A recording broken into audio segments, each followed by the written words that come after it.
This is LBC from Global, leading Britain's conversation with Iain Dale.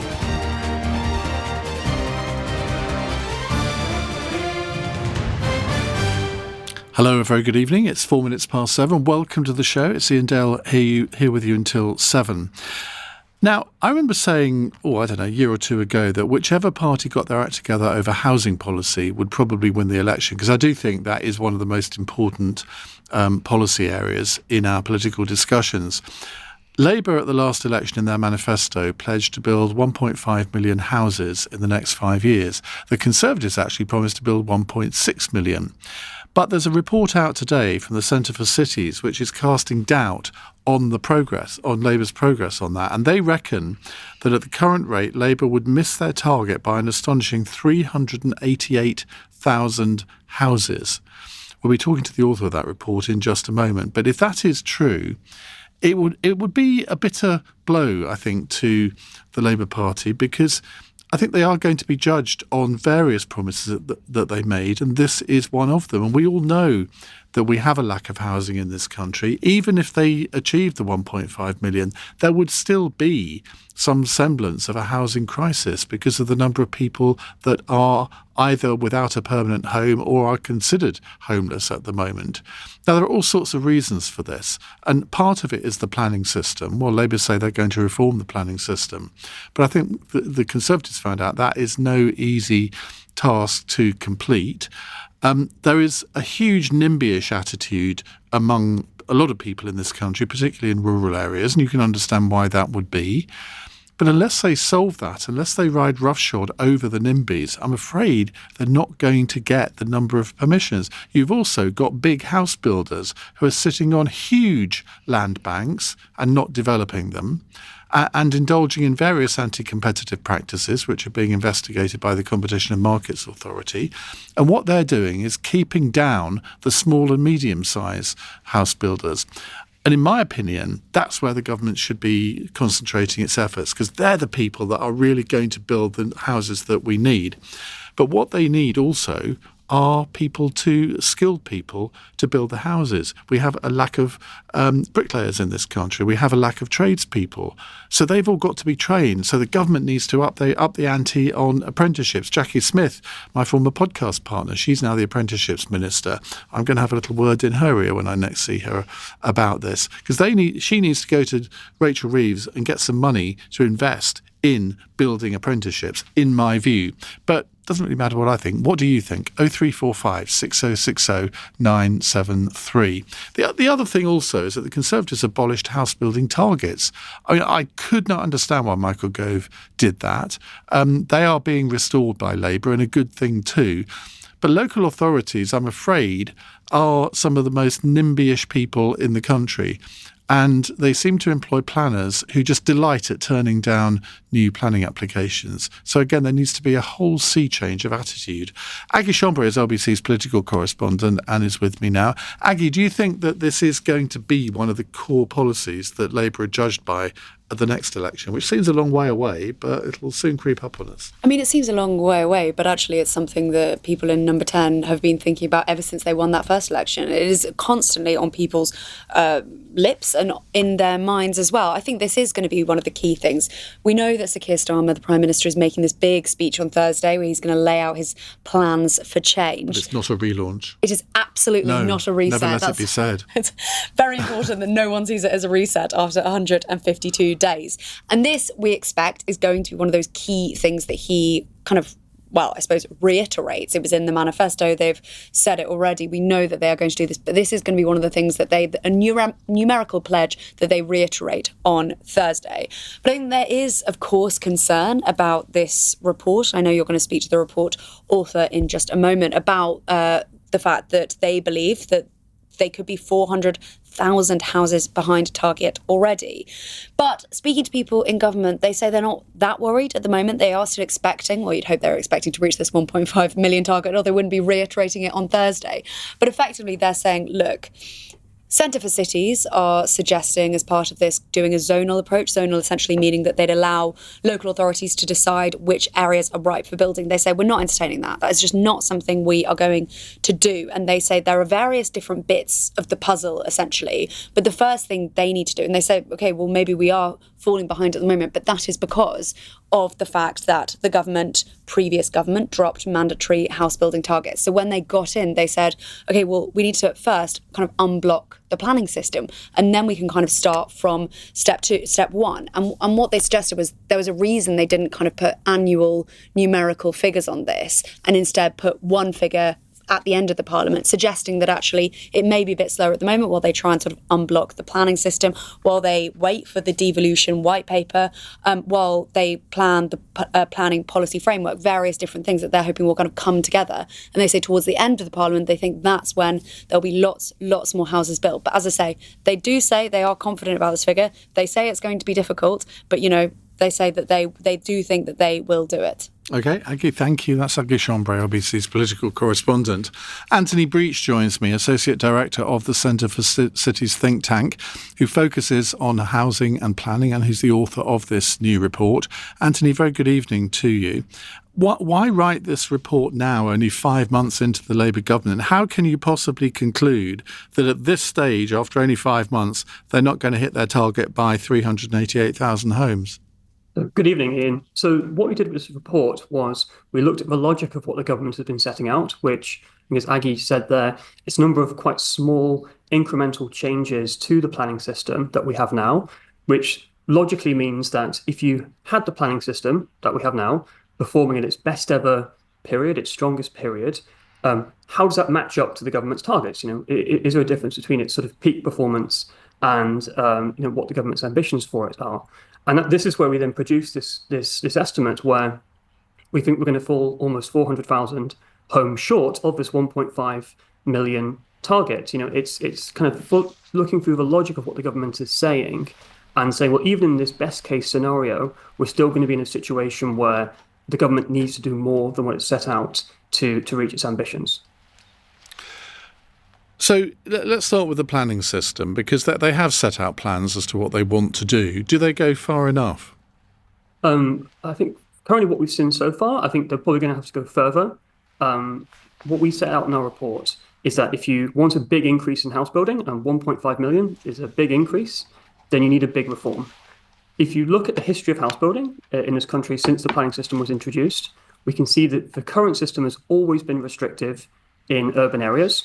But it has at periods before the Greenbelt was introduced been quite good, quite successful at building in shire and rural areas. So the choice is this. If you want to increase house building in urban areas, you need a different type of planning system. You need a zoning system. But if you want to keep the existing system and you still want to reach that 1.5 million target, you really need to double down on house building in the shires. And you really can't keep the Greenbelt if you're serious about that target. Well, not keep it at all. I think you really have to double down on shire, house building, suburban extensions, if you want to keep the current planning system and meet that 1.5 million target. Now, if you think that's too much, right, because that is a big reform, and you actually want to have more house building in urban areas, then fundamentally the discretionary case-by-case system that we currently have will never deliver enough in urban areas. And you need to be thinking a bit more about how you can provide more certainty, more zonal planning to get more change in our urban areas and more development there. So do you think that the Greenbelt needs to be looked at lock, stock and barrel, and maybe each bit of it needs to be maybe reclassified? I mean, obviously there will be some areas that nobody in their right mind would want to develop in the countryside, but there are others. I mean, let me give you an example, which I know because it's mine. I own, behind my house, I own a field. On one side of the field is a housing estate. On the other side of the field is a nursing home. And yet this field is classed as an area of outstanding natural beauty. Now, I can't show you it, but I can assure you that it's not. And I did look a few years ago into, developing it. And we were told that effectively we'd probably have a 10 or 20% chance of getting planning permission on it. And given that there's a general hospital a mile down the road, given that there is a real housing shortage, you would have thought it ought to be relatively easy to get that planning permission. But it would probably cost tens of thousands to do so. So, of course, I didn't go ahead with it. And there will be many, many other people up and down the country in exactly the same position who have a bit of land where you could build, I don't know, 10 or 20 houses. But those 10 and 20 houses over the course of the whole country could add up to a hell of a lot, couldn't they? Yes, that's exactly right. And we've done some work previously in the past that looks at land around railway stations, which is in the Greenbelt. And we estimate you could build about 2 million houses in about walking distance, 800 meters of train stations, 45 minutes from the big cities, on less than 2% of the Greenbelt. So, we don't have to make it, it's exactly as you've set out. A small increase, a small amount of land released could have a big impact on total supply. And we think that that should be combined, a kind of small review of the Greenbelt with a zonal system to increase house building within cities. That would be the best approach for the economy. And what about the house builders? Because the big house builders do they've got a pretty bad reputation for all sorts of different reasons, one of which is that they sit on huge land banks. The other is that they, in a way, I think, deliberately try and shut the smaller house builders out of the market. Should the government not develop a strategy for encouraging the small and medium-sized house builders to really ramp up their activities? But having said that, would they be in a position to do so because there is a dearth of skilled tradesmen and women, I guess, who would be able to do these jobs? Yeah, so I think there's two problems really with kind of the big house builders and how this relates back to the planning system, which is because we've got this discretionary case-by-case system, developers need to have land banks to manage that uncertainty because they don't know fundamentally if they're going to get a planning permission once they buy a piece of land. So they need to keep some land in their back pocket that they can always be working on in case things go pear-shaped. But also the other aspect of this is that because the planning system is so politicized, in which councils are, as you said, sometimes very NIMBY, very reluctant to approve development, they end up trying to squeeze as many houses as possible onto as few large sites as possible. And if you're a small builder, then you simply can't take on the risk of building out a 500, 700 house site. It's way too much for you to handle. Yeah. So the local authorities need to rely on the big house builders simply to meet their housing targets under this system. If we had something which was more certain, in which you had a good idea of that you get planning permission for a certain type of development on most types of land, that would be particularly beneficial for these small and medium builders who can snap up little projects in exactly the way that you've set out. Anthony, thank you very much indeed. That's Anthony Breach. He's from the Centre for Cities think tank. They brought out this report today, which is why we're talking about it. 0345 6060 973. I think this is one of those policy areas where we all have views. And I think the general public's views in this area need to be taken into account. But do you think that the whole planning system is dominated or controlled by people who you could describe as NIMBYs? Maybe you are a proud NIMBY yourself, that you don't want your village to have more houses. I did a calculation earlier that if you divide 1.5 million by 650, i.e. the number of parliamentary constituencies, there would need to be about 2,300 new houses in each and every constituency. Well, you drill that down, and if you said to each village in the country, you need to have 10 extra houses. I don't know how many villages there are, but are we seriously saying that villages throughout the country couldn't cope with another 10 houses? There are all sorts of other aspects to this too, and we'll try and get through as much as we can over the course of the next 45 minutes. Iain Dale, text 84850. This is LBC. 19 minutes past 7. Let me just tell you who's on cross question at 8. We have Catherine McKinnell, Labour's Education Minister and MP for Newcastle upon Tyne North. Sir John Hayes, Conservative MP for South Holland and the Deepings. Janet Daly, columnist for the Sunday Telegraph. And we're bringing back Aggie Chambray, LBC's political correspondent, for a bit of overtime. So they'll be here at 8 o'clock to answer your questions. You might have questions on housing, on all sorts of different issues. What's going on in South Korea? We'll be talking about that in 15 minutes' time as well. But let's take your calls on housing policy. Do you think Labour are set up to fail? That is what the Centre for Cities is indicating. If so, why, and what can they do about it? Michael is in Muswell Hill. Hello, Michael. Oh, hi, Ian. Firstly, I should just say I'm an architect and I've worked in the industry for about 40 years, probably doing the sort of small scale, from one house up to maybe 40 apartments and anything in between. And I think it is fair to say that to give planning approval... Oh, Michael, you've disappeared. I want to get Michael back, so let's see if we can get him back on a line that does actually work. Let me read a couple of texts out in the meantime. This is from Rory, who says, "Oh, Iain Dale, Labour bashing again." I'm not Labour bashing. I'm pointing out a think tank, an independent think tank, has said that Labour's going to miss its target. That isn't Labour bashing. It's pointing out what a respected think tank is saying and asking why it is and what can be done about it. I want Labour to succeed in its housing policy because if it does, it benefits everybody. So can we quit that, please? Anyway, so what if Labour missed their target by 400,000? Well, you say that to 400,000 people who otherwise would have had a home. This text is not going well, is it?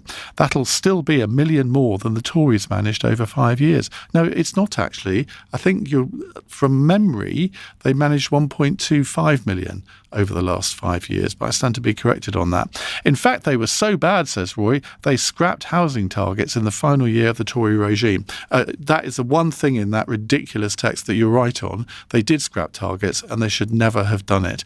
Michael is back. I'm glad we've got you back, Michael. Carry on from where you were.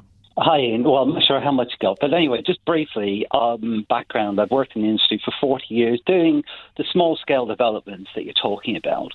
And look, I think a decision whether to grant something approval or not should be taken very seriously because, a building going up now is going to outlast you and me. And if it's a bad building, it's going to affect everybody in the neighbourhood. So I think we should take it seriously. And I think anybody involved in a decision that says it's either is going ahead or not should be fully informed. And every local authority has a department full of planning officers who are fully informed. They know what the local policy is. They know they can read drawings. They understand what the proposal is. They know what the national policies are. And we will often work with them and we will get a recommendation for approval, or sometimes they'll push us back and we have to revise it. And then we come up with approval or a design that they're prepared to support. They then give that... Are you still there? Yeah. No, I'm listening avidly. It will go to a planning committee.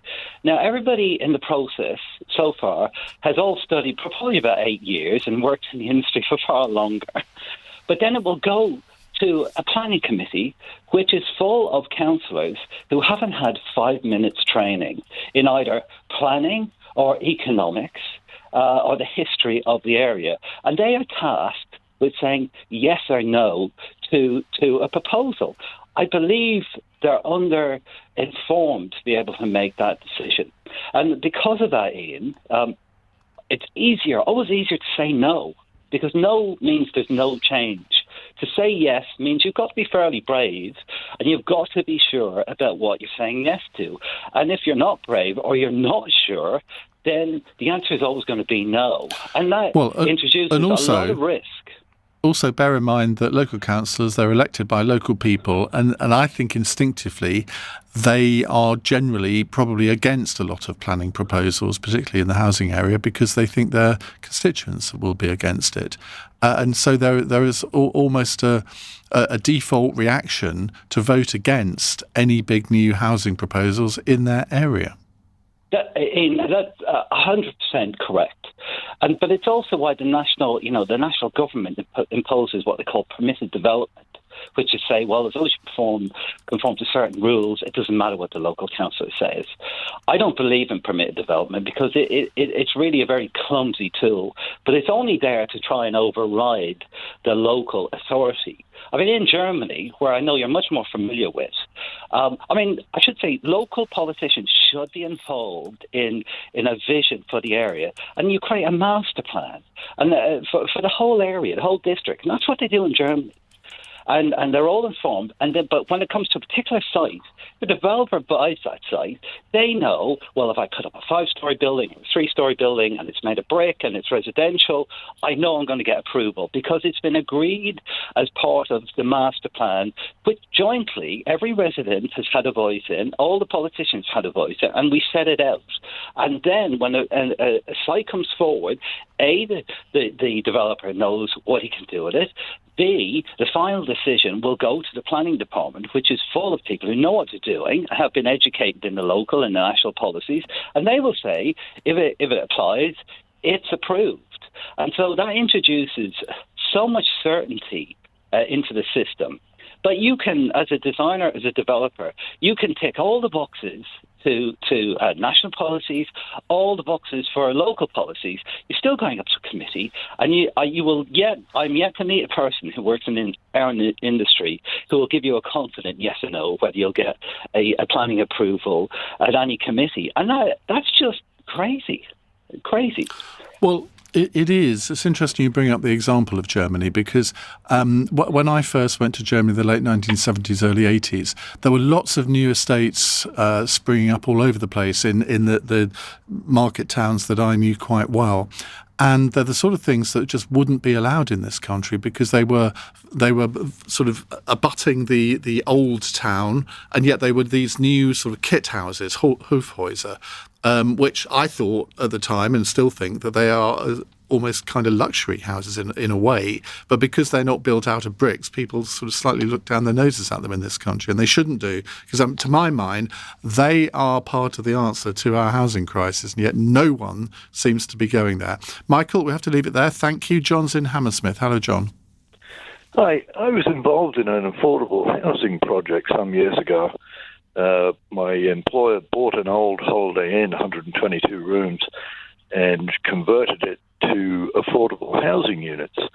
Now, that meant going up in front of the planning board and getting a zoning variance from transient to permanent, which they finally agreed to. We spent about $5,000 in each room.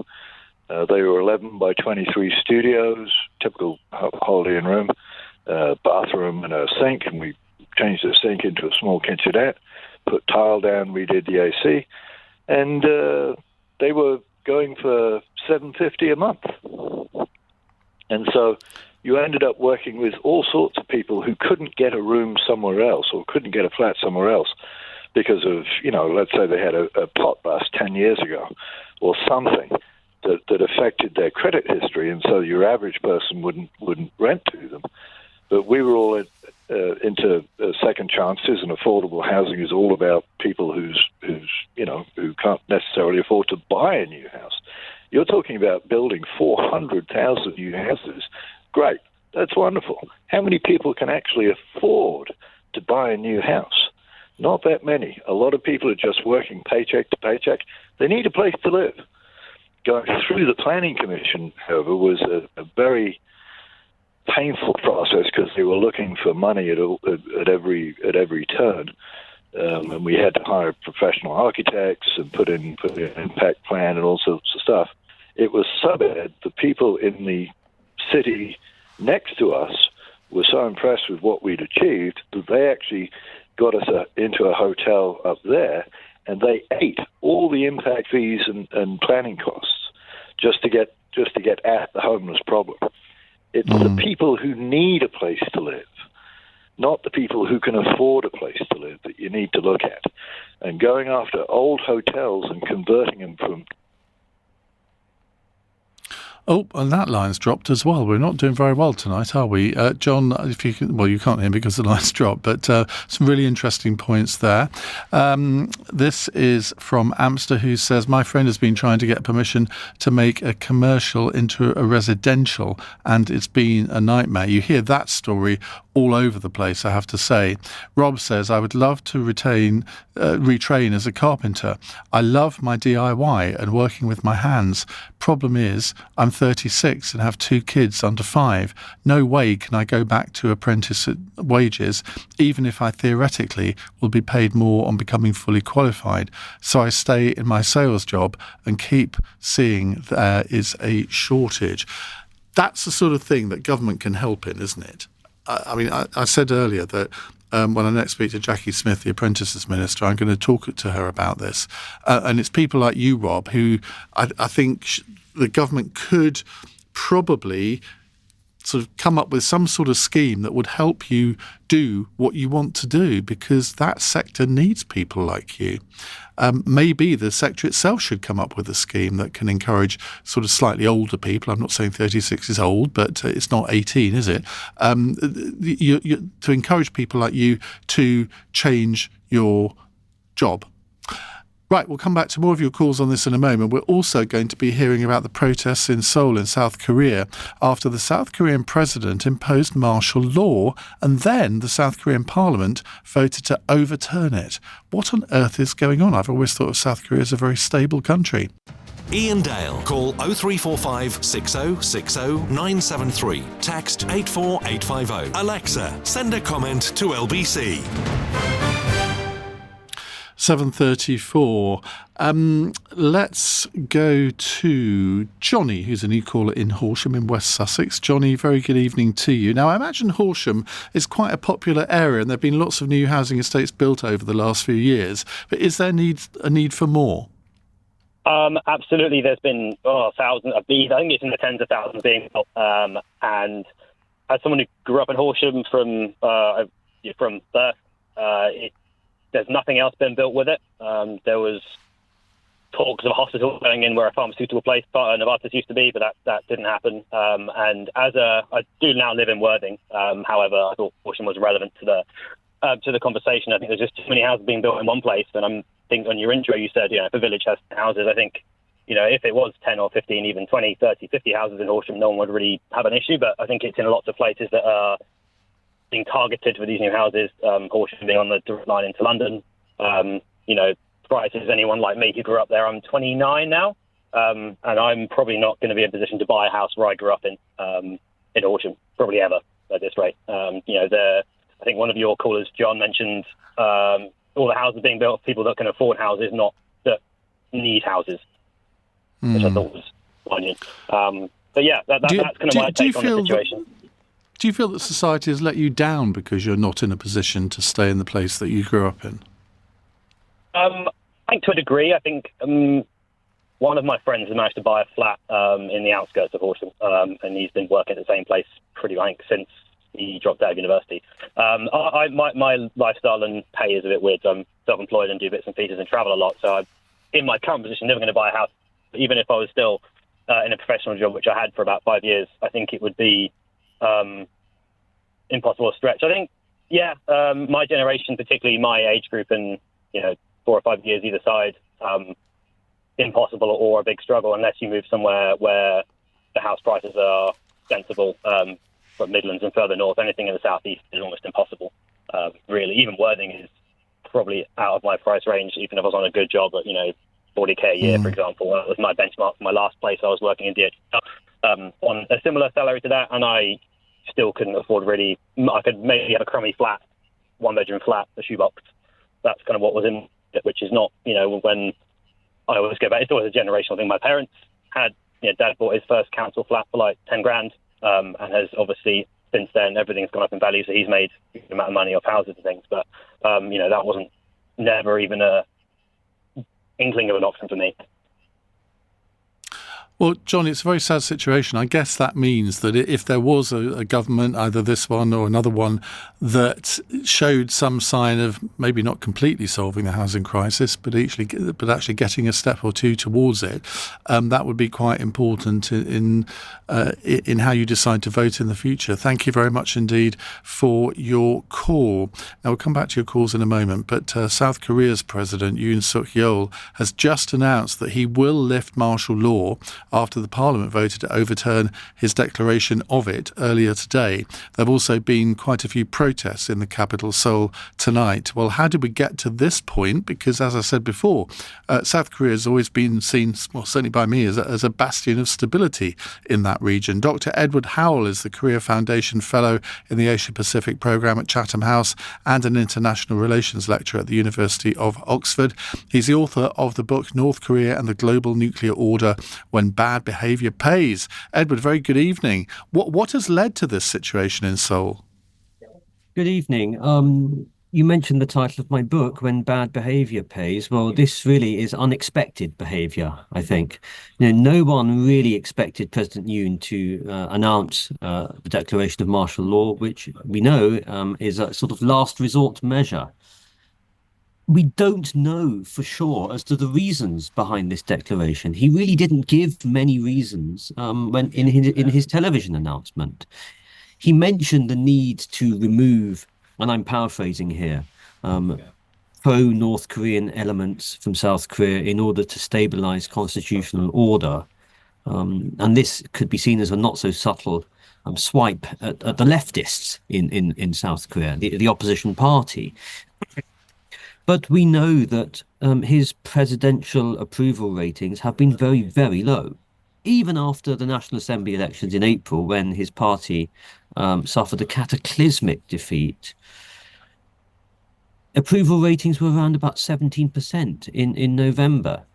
Obviously, South Korea is not the only country where the leadership has very low approval ratings, but that this is one key factor. He has also been mired in scandal, personal scandal involving his wife, stock price manipulation, receiving large gifts, expensive handbags, and really is not very popular domestically, even though, in my view, his foreign policies have actually been quite successful. So, I mean, he's essentially more than hinting at this. This is because of behaviour by North Korea, I think, as well, isn't he? I mean, is there anything in that?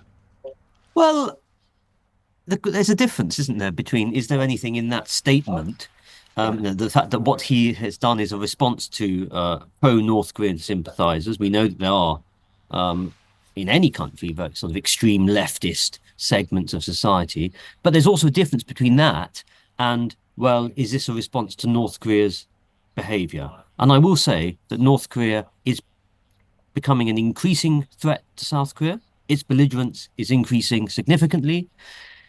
It has now committed to sending 12,000 or so, if not more, troops to Russia to fight Putin's war against Ukraine. And so South Korea's interests with respect to Russia's war in Ukraine are very much at stake.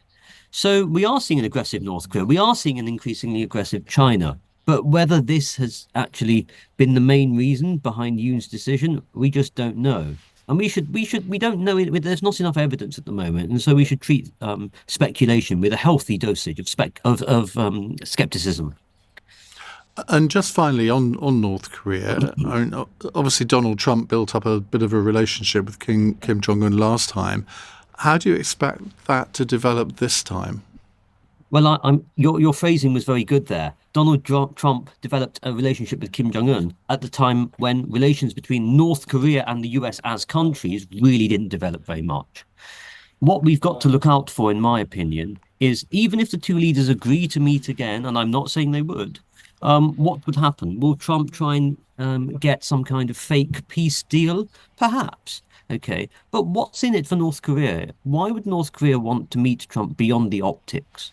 What's Kim Jong-un going to get out of it if he knows that he's getting what he wants from Russia?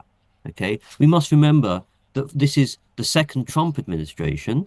He's been through it all before, but Kim Jong-un has now met Trump 3 times in 2 years, 2018, 2019. So he's also been through it before with Trump, and North Korea's position has changed. Okay, thank you very much indeed. That's Dr. Edward Howell. His book is North Korea and the Global Nuclear Order When Bad Behaviour Pays. Very ominous title there. Right, back to your calls on housing. Imogen is in Belford in Northumberland. I've never heard of Belford. Hello, Imogen. Hello, and thanks for having me on. This is an issue that's really impacting us here in Northumberland, as we're quite a rural county, but becoming increasingly less so, unfortunately. I have no objection to affordable house building. That's something that's really, really needed. I think where we're building it, though, and the houses that are being built on Greenbelt are the wrong types of houses. What do you mean, the wrong type? So the houses that are being built on our Greenbelt up here are 4, 5 plus bedroom houses. Some of them are mansions for very wealthy people. These are not houses that the likes of myself as a first-time buyer could possibly ever afford to buy. The affordable ones that are being built are really poorly built. As you mentioned, there's these large developers that have really monopolised the market. And as a result, they're just getting away with throwing up these really shoddy houses. And anything that's decent is often owned by the council in a part ownership scheme, which just really aren't fit for purpose. And then, sorry, I have many points on this. I'm very passionate about protecting the Greenbelt, but building affordable housing, And then in our towns, there's no infrastructure to support the massive growth of these communities.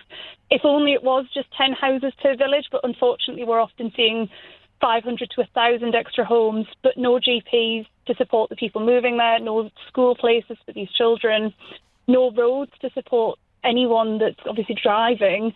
Where I live particularly, there's been roadworks for months. And you're gridlocked in traffic, but half an hour extra onto your journey. And then there's just the erosion of these green spaces and countryside for the people that already live there. I appreciate we do have to be looking at building houses, but we really need to be targeting where they're built better.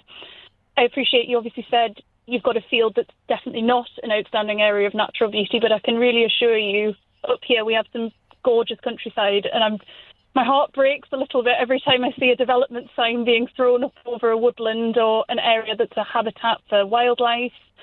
So I've probably talked enough, sorry, but yeah, those are the issues we have up here. you make some very valid points. To my mind, if you're going to build big estates, they need to be tacked on the edge of existing urban areas. Where I grew up in Saffron Walden in Essex, that is exactly what's happened there, and there's been some big development there over the last few years. But the complaint that you made about the lack of infrastructure is certainly one that was made there, not just in roads, but as you say, in school places, GP surgeries. And there is no point in building thousands of houses if you're not going to provide the requisite infrastructure. And anybody, you don't have to be a planning expert to know this. It's quite obvious to anybody with half a brain that that's the case. And you think, well, how is this joined up government when you give planning permission for a big estate and then don't put the other infrastructure in? I don't understand how that can be allowed to happen. Imogen, thank you very much indeed. Leading Britain's conversation. Iain Dale. Alexa, send a comment to LBC. 7:48. A few years ago, says Andy, I set up a company with my dad to build a few houses as a retirement fund for both of us, so a small builder. Something that desperately needs looking into is approval of alternative building methods. 3D printing is very new, but there are dozens of alternatives to brick and block construction that are dramatically quicker, cost-effective, and use more environmentally friendly materials, more energy efficient, and do not rely on the huge deficit of traditional skilled trades. The obstacles are mainly difficulties in buyers obtaining mortgages and house insurance, as well as local authority approvals. Ian is in Bovey Tracy. Where's that, Ian? Oh, hello, Ian. Yeah, very Hi. interesting that you're talking about Germany and the number of timber-framed homes or timber-built homes they use over there. And just as a point of interest, and incidentally, I'm an architectural designer, and I've been a building contractor for many years in the United States, although I'm back over here now. But on the timber-framed homes, not only are far more efficient and environmentally responsible, shall we say, they last longer, which most people find surprising, much more flexible in their design, you can make them look prettier, but as a matter of interest, people often say, oh, where are you going to get the timber from? Let me point out that the processed timber, which we import into Drax, would each year build 700,000 new homes. That's the entire home, the framing, the roof framing, the wall framing, the studs, the plates, etc. And also, it would eliminate the concrete slab. And I think most people just don't realise that.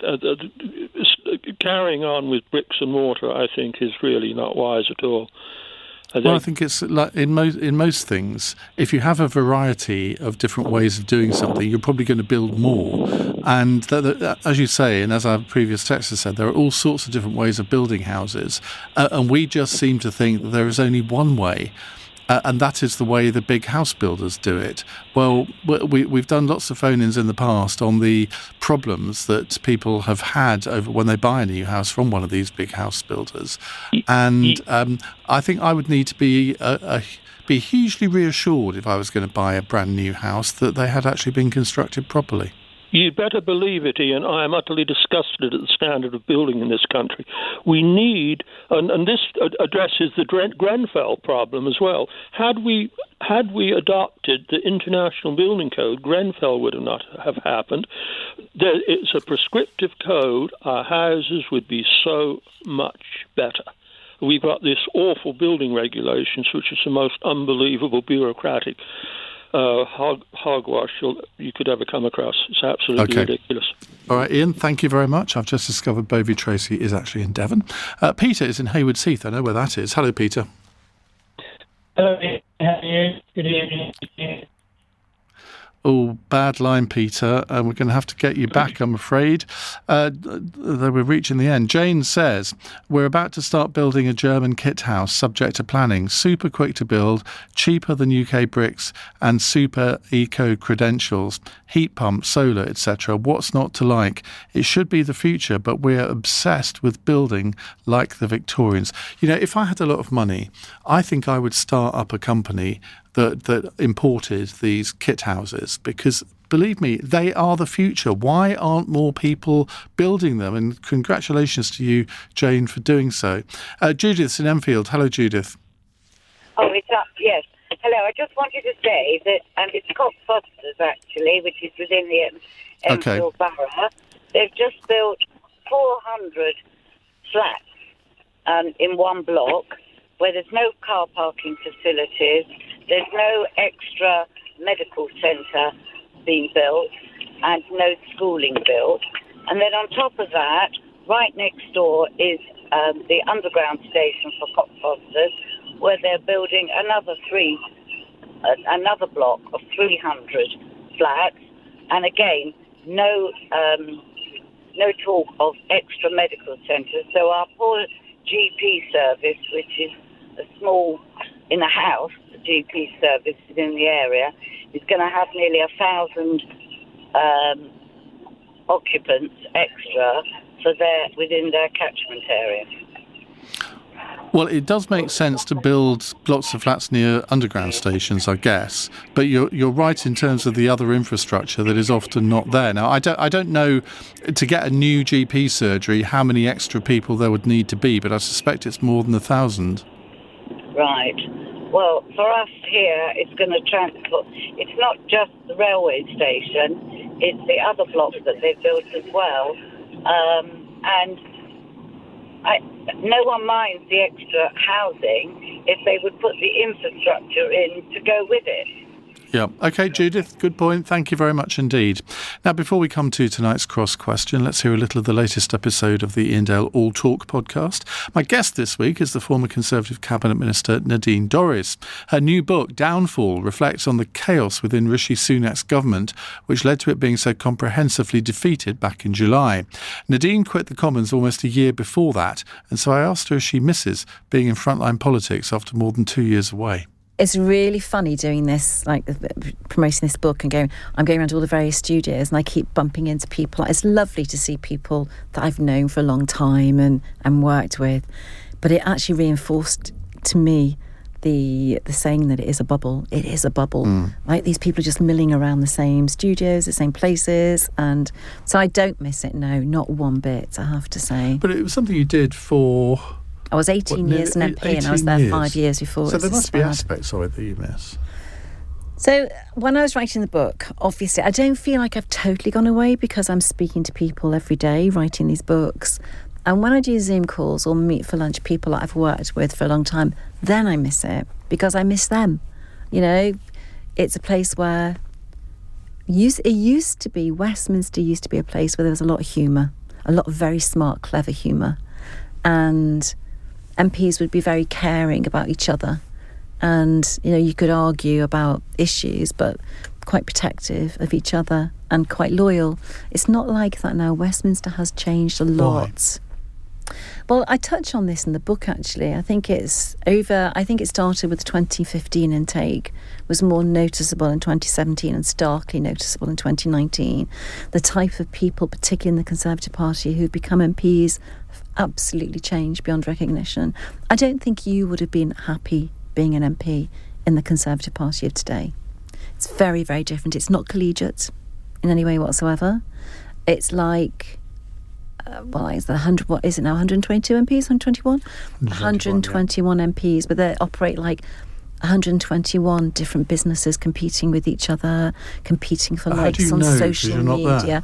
Well, obviously writing down for. In fact, one of the things that interested me after the election was the number of new MPs who contacted me, who wanted to tell me about their own particular journey into becoming an MP and the issues they had over it. So I do still speak to a lot of people, although I'm not there. But I noticed myself just before I left, it was no longer a place I wanted to work or wanted to be. People were just no longer pleasant to each other. And I think I noticed that we reached a new low in 2016 when Theresa May became Prime Minister, when Brexit was done.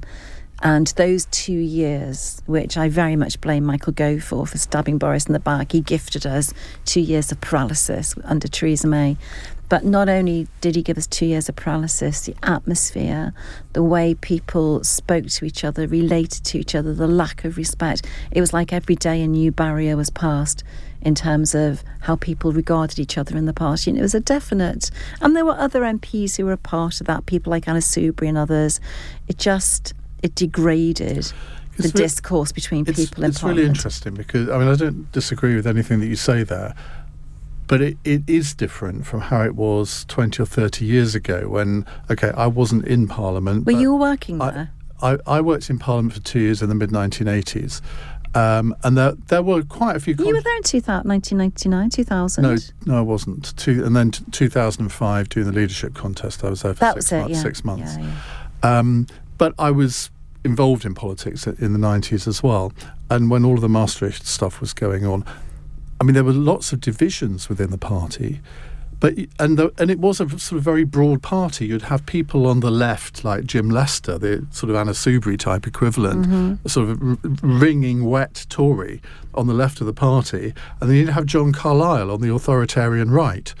But they would happily get along socially. Yeah.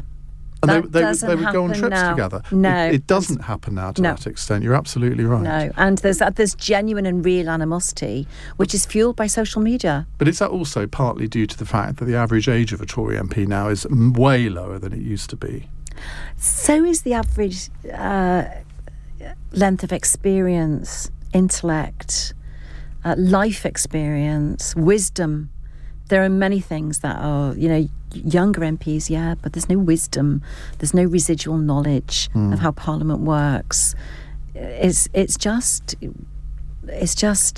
not what it was on many levels, and not for the better, very much for the worse. That's the former Tory Cabinet Minister Nadine Dorries, and you can hear our full conversation by subscribing to my All Talk podcast on Global Player. This is LBC from Global, leading Britain's conversation. Cross Question with Iain Dale. Hello, a very good evening. It's 8:02. Welcome to the programme. Let me tell you who's on our panel tonight. To my left is Aggie Chambray, LBC's political correspondent.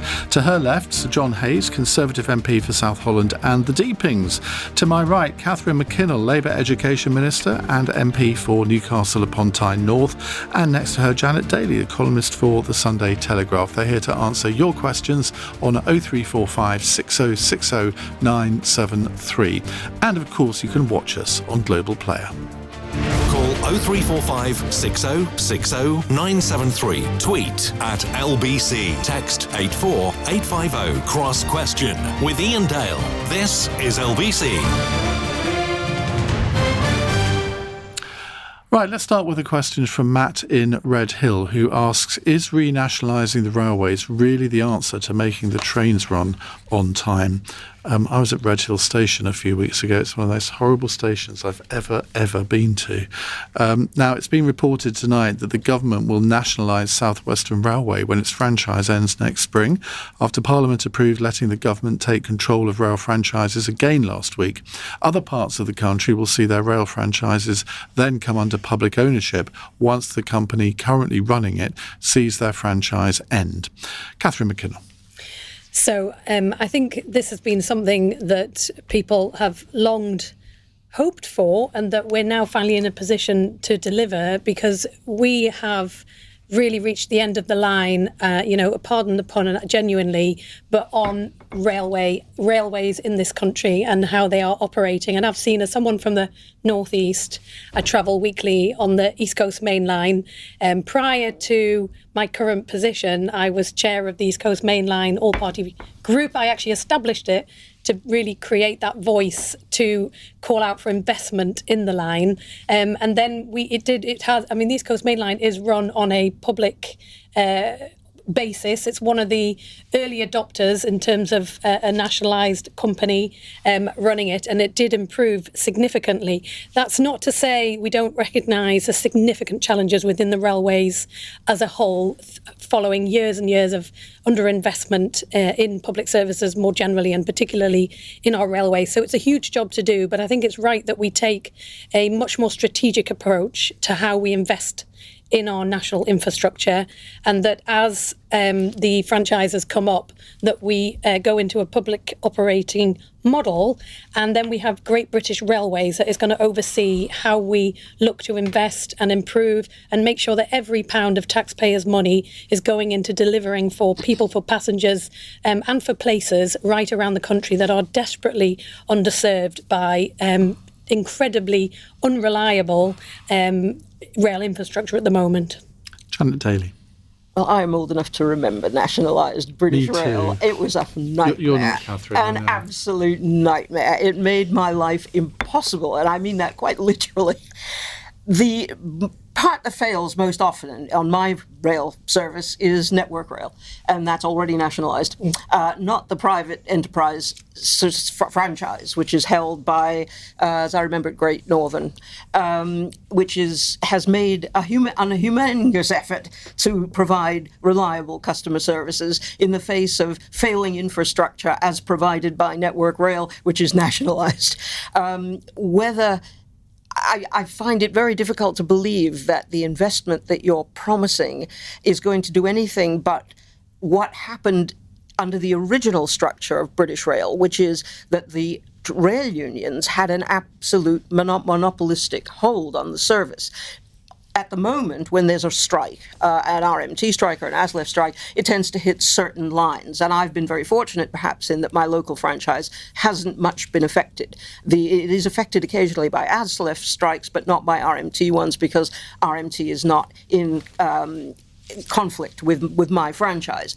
When it was a nationalised rail service, the rail unions could bring the entire service to a halt. And that gives them tremendous political power, as indeed they had, as anyone old enough to remember, as I do, what it was like. When the rail unions walked out, every single train in the country stopped.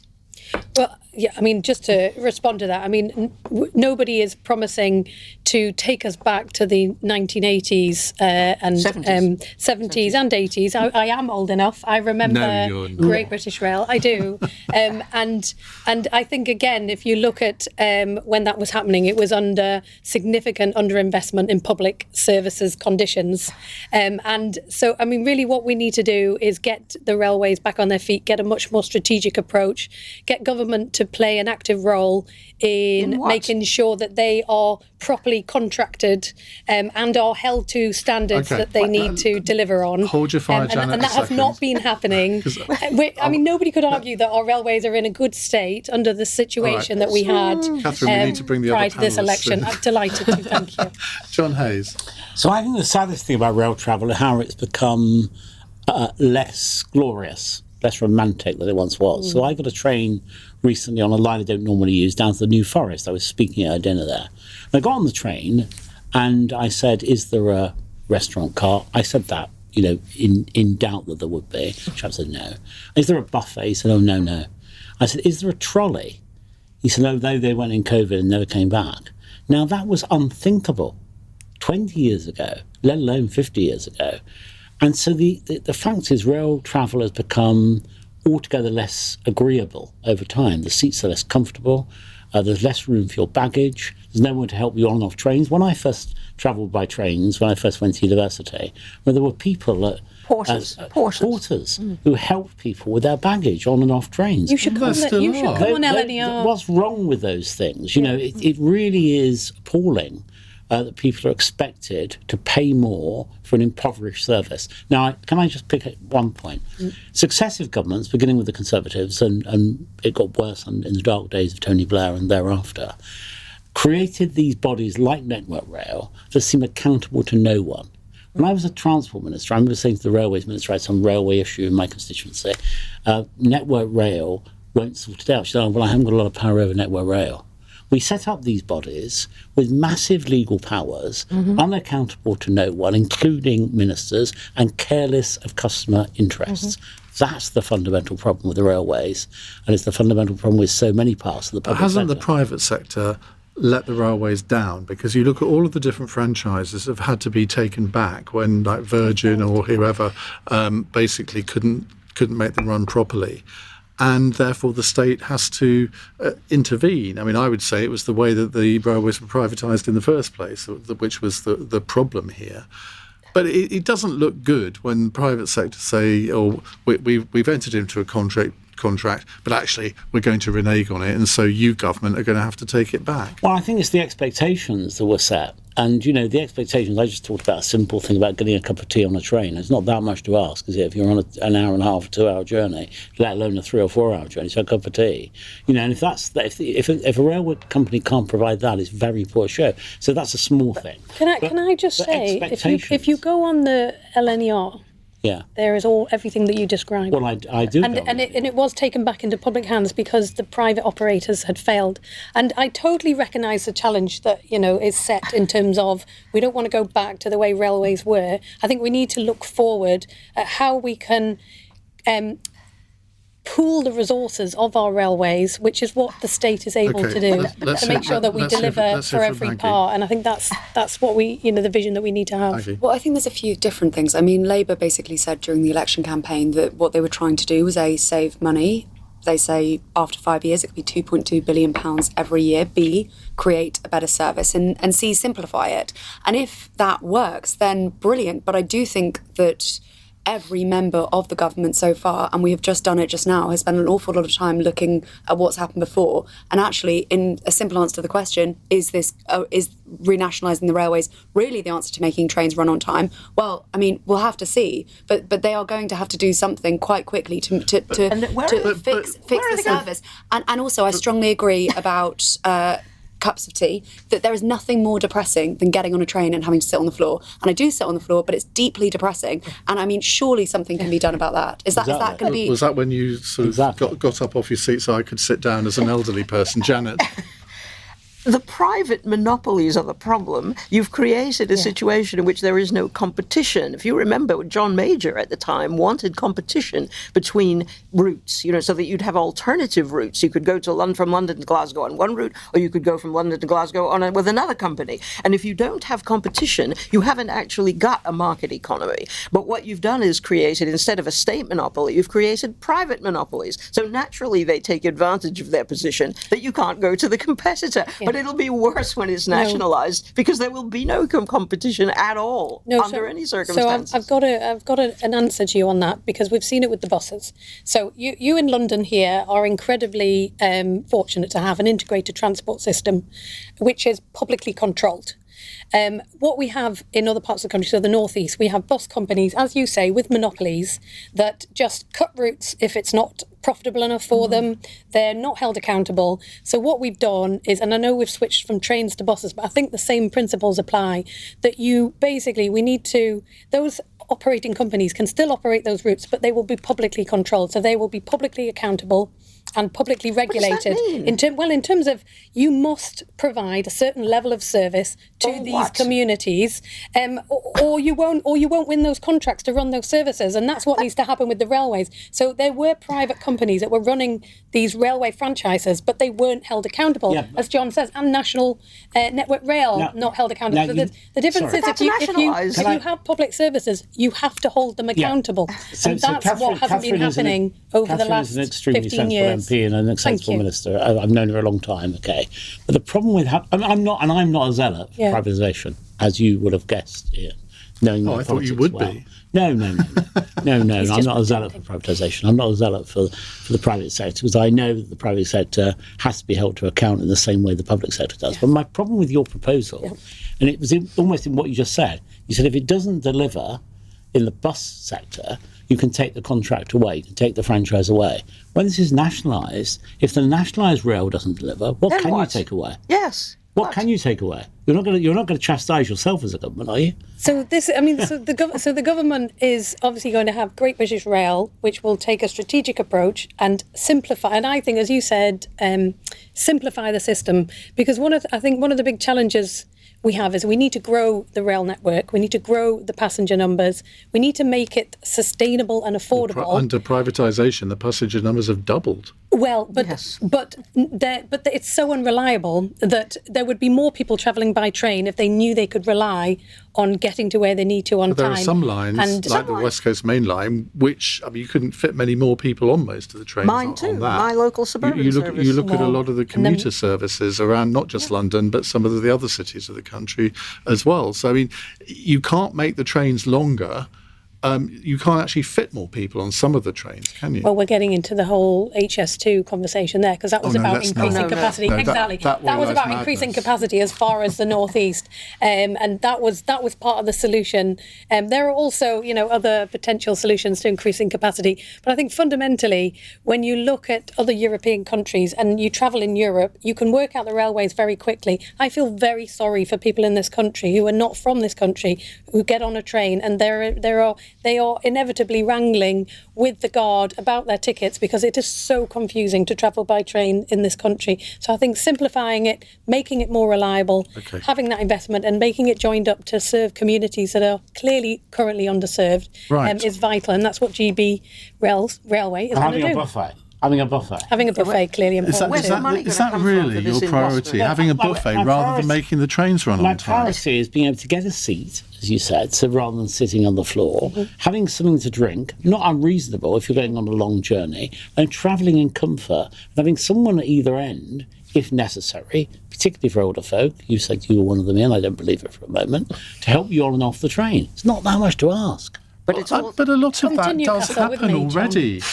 But it really does. does. A porter at King's Cross. But the big question... I'll tell you, I was, shall we say, incapacitated for a time, and I did have to have help on and off a train. I was actually in a wheelchair once, and that the station staff were absolutely brilliant. You bring in advance and arrange it. No, I didn't do that. Really? Yeah, absolutely. I'm in a porter for years. Charing Cross Station, Tunbridge Station, can't speak highly enough of them. Cross Question with Iain Dale. Watch live on Global Player. This is LBC. 18 minutes past 8, we have with us Catherine McKinnell, Labour Education Minister, Sir John Hayes, Conservative MP for South Holland and the Deepings, who has got a cup of tea here. He's very grateful for it too. Janet Daly is here, columnist for the Sunday Telegraph, and Aggie Chambray, LBC's political correspondent. Right, now, a call from Kevin in Basingstoke. Hello, Kevin. Hello, Ian. Yeah, hi. Elon Musk has bought his way into American politics. Should he be able to do the same thing in the UK with Reform UK? Well, the government is reportedly considering imposing a cap on political donations after it was suggested that Elon Musk is considering donating almost £80 million to Reform UK, following his public criticisms on his social media platform of Keir Starmer during the US election campaign. He was awarding $1 million per day to voters in swing states who signed his pro-Trump petition. I think that's a rather simplified way of putting it. It was a bit more complicated than that. However, I don't really understand this because as an American citizen, Elon Musk would not be able to donate to a UK political party. So unless somebody can... Janet, you go first. That's exactly right. I mean, the idea that a foreign billionaire could buy influence in our political process completely out of the question. I mean, it would be almost as serious as a foreign government buying influence in a media organisation. I won't go into the details there. You know what I'm talking about? I do. But that's just beyond. It's beyond comprehension how anyone could even contemplate such a thing. And it's a sign, I suppose, of the fact that he's becoming maniacal? I mean, that his ambition is becoming pathological? Does he really think that he can manipulate British political process in the way that he believes that he has in American politics? I don't actually think... I suppose he could become a British citizen and then he could do it. No, it's not that easy to become I think it is, because plenty of Russian oligarchs have done that and donated money to the Tory party. It takes a while. And even then, I think the money would be coming from his business, and his business is based in America. It wouldn't be his... I mean, he could, I suppose, describe it as his own personal wealth.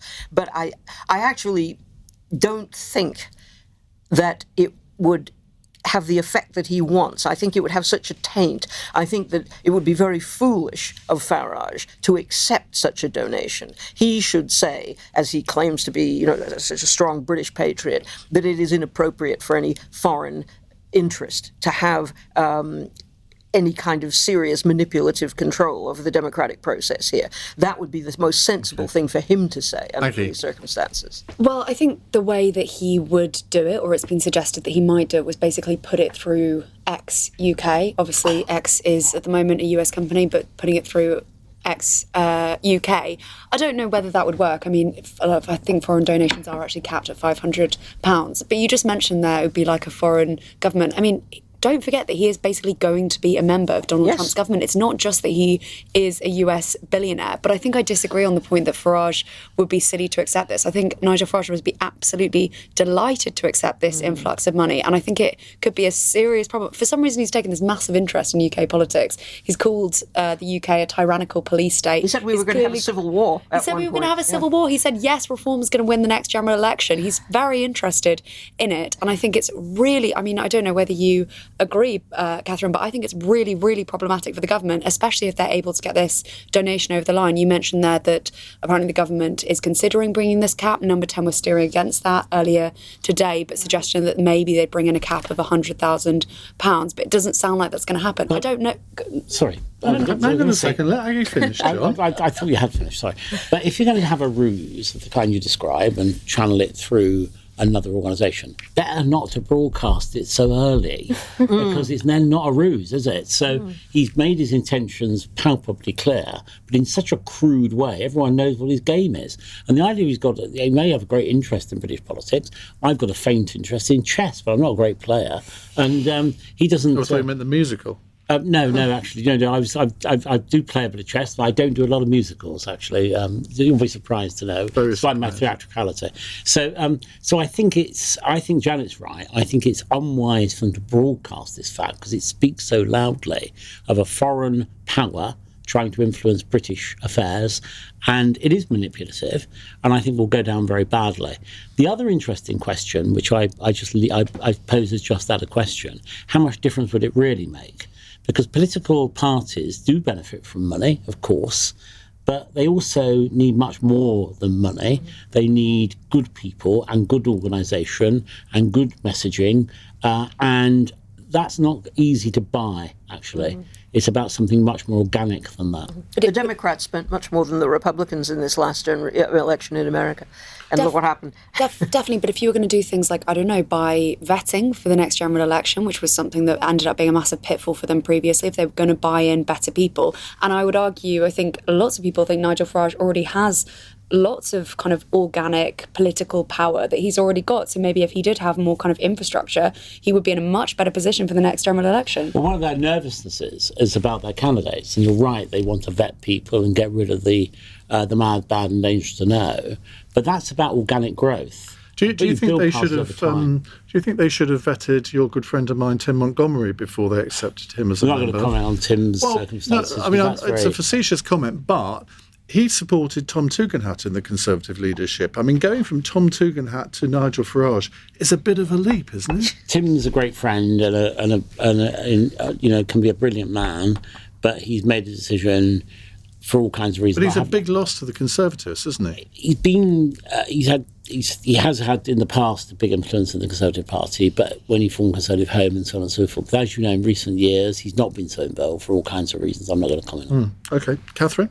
So just to I guess, correct the story and put it in a bit more context, we did actually have in our manifesto that we were going to bring about reforms to political donations as part of a wider package of rebuilding trust and transparency in politics and sort of putting our democracy on firmer foundations than it has certainly felt in previous years. And so this is a conversation we've been having for some time. It's not in response to anything that may or may not be anticipated in terms of Elon Musk or anybody else. I think it's really important that we have a really robust political system that recognises the importance of British representation and that donations are done in a proper and correct way. And obviously, we really just need to clean up public life. And I think I understand the concerns around what's happening and what's happening in the US and making sure that we do uphold democracy and all those and democratic values, and we don't allow the trust to be lost in democratic politics. And I think that is something we're really focused on as a government. But political party funding and that is the greatest been, antidote to all of these concerns. If people trust British democracy. But it's always been one of these issues and we have that the electorate system. thinks smells. And David Cameron, when he first became Prime Minister, he said he was going to do something about it, never really did. How can we be confident that Labour will? I mean, it's a really fundamental part of what Keir Starmer and what he stands for is. It's always been, restoring trust and integrity in politics has always been a really important part of how he believes the country should be run, how things should be done. But also, I think it is without doubt, we are in challenging times. I think the change in the way the media operates, the way social media operates, the internet, there is a lot of instability around the world. I think now is the time to really bed in and strengthen our democratic institutions and make sure that people retain trust in them and trust in democracy as a whole. Aggie, you said that Number 10 were pouring a bit of cold water on this today. I mean, how confident are you that something will actually materialise in terms of party funding reform? Well, I'm not that confident at the moment. I mean, perhaps it will, but I mean, I don't know, Catherine, what's the answer to whether this could work for Musk to filter this through his UK company? So I don't have any insights into how Elon Musk may or may not.